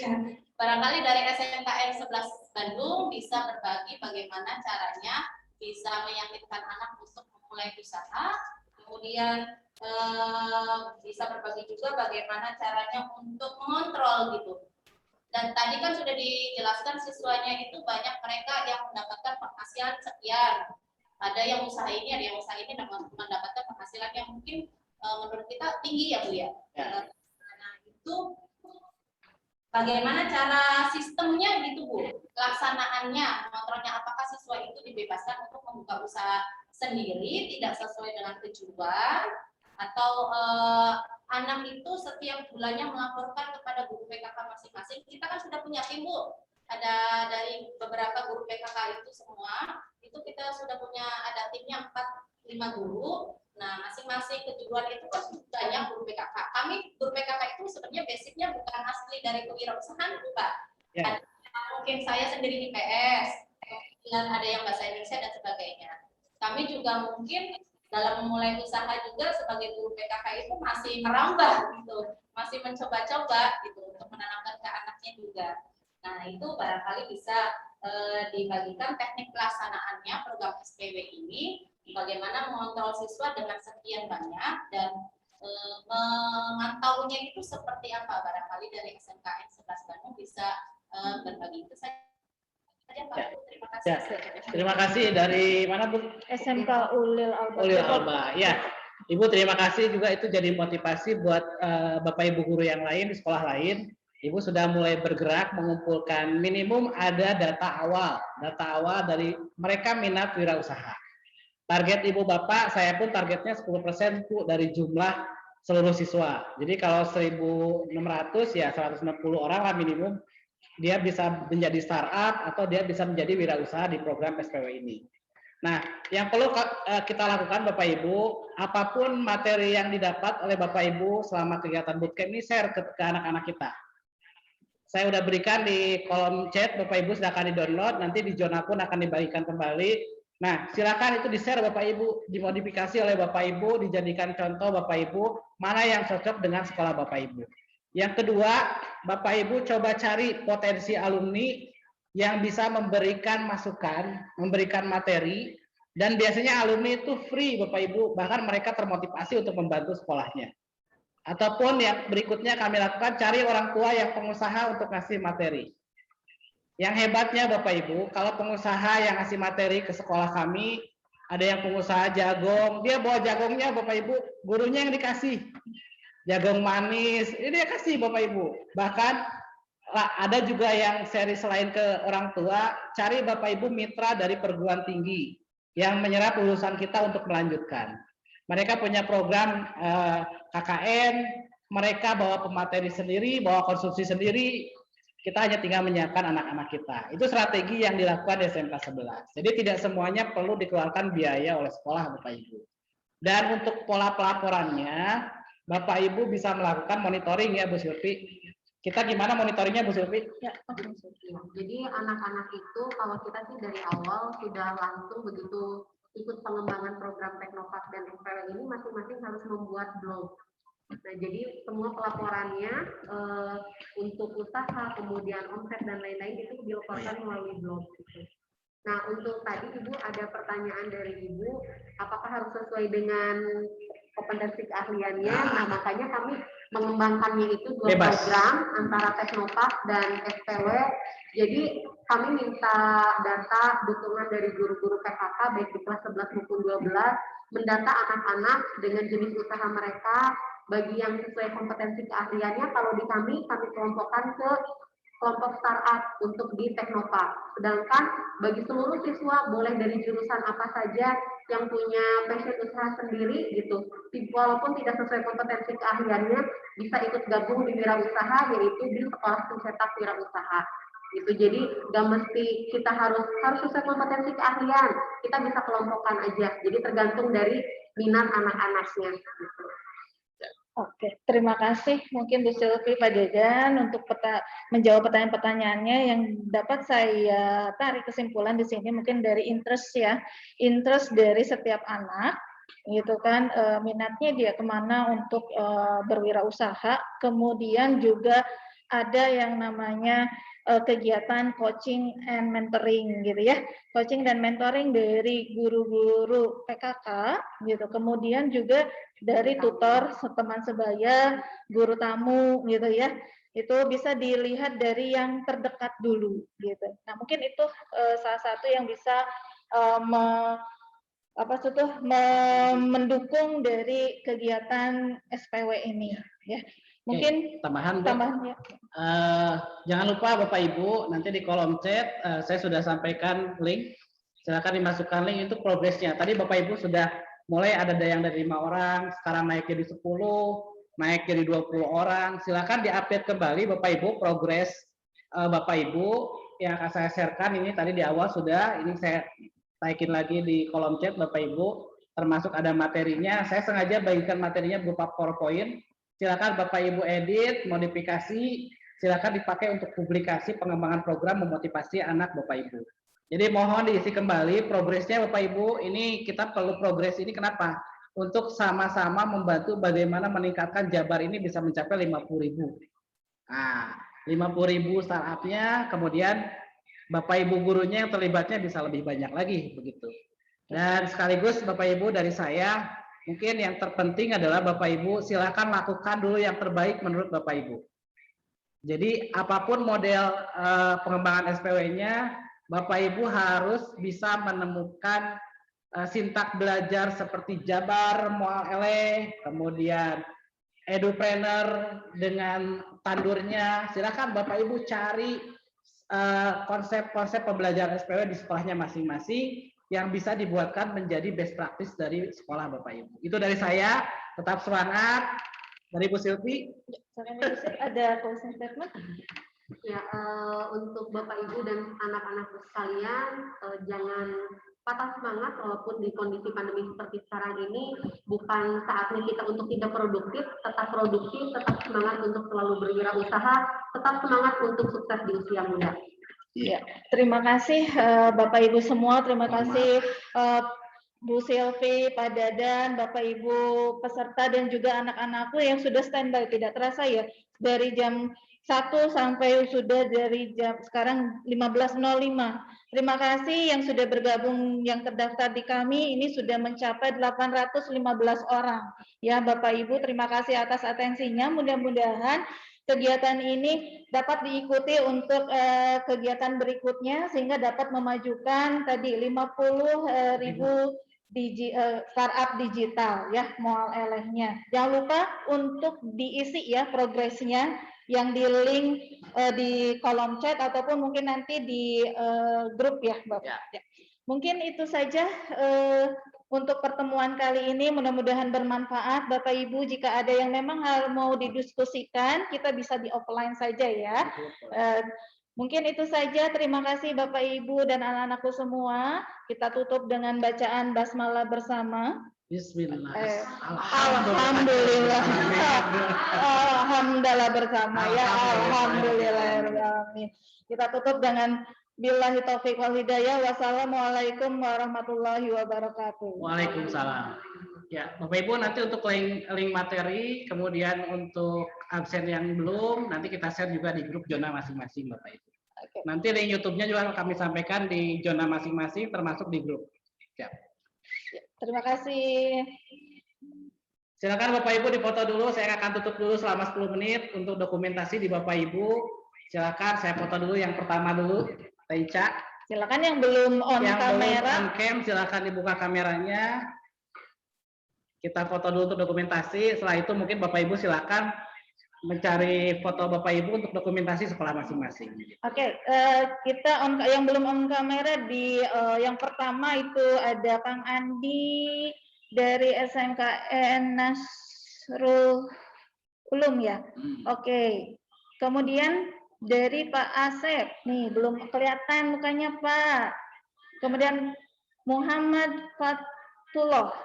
Ya itu untuk slide yang pertama. Ya, silakan silakan. siap-siap.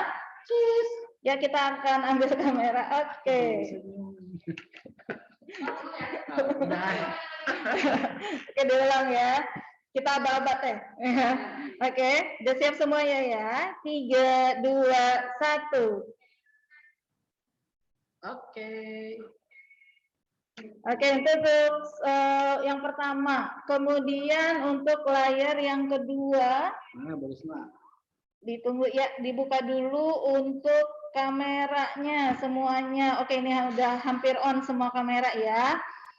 Oke, 3, 2, 1. Tahan Bapak Ibu.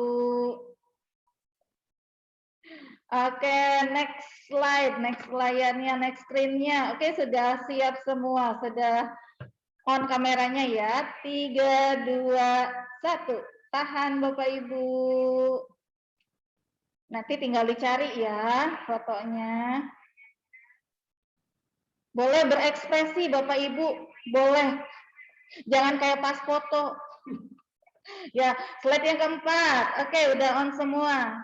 Ditunggu. 3, 2, 1. Tahan. Oke, sip. Next slide. Untuk yang kelima. Wow, ada 11. Ya, silakan yang belum dibuka kameranya. Nazwa, Elnes, Rahma, Amalia. Ayo. Dibuka dulu kameranya. Ayo nanti guru PKK-nya nanya, ikutan enggak? Buktinya mana? Nah, ya.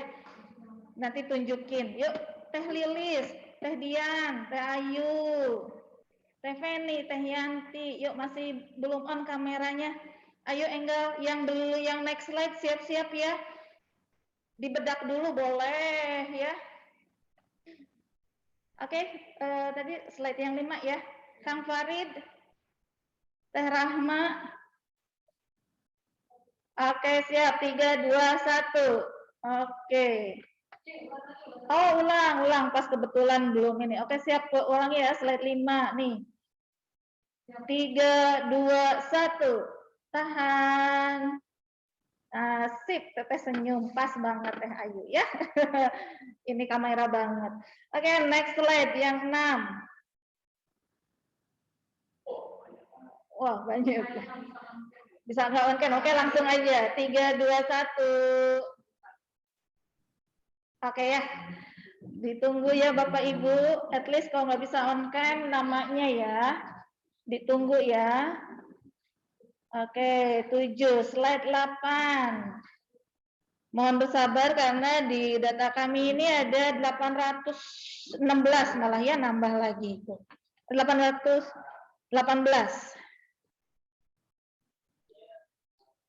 Oke, next slide. 9.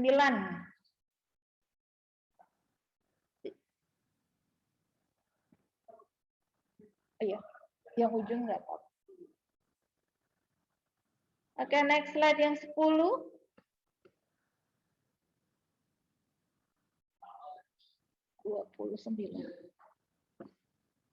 Oke, the last ya, terakhir. Habis ya, sudah pada keluar. Terima kasih Bapak Ibu, adik-adik semua, boleh lab ya. Mudah-mudahan hari ini bermanfaat. Terima kasih atas partisipasinya, sudah mencapai 828 nambah lagi. Terima kasih. Sampai ketemu di next session. Ya, semangat.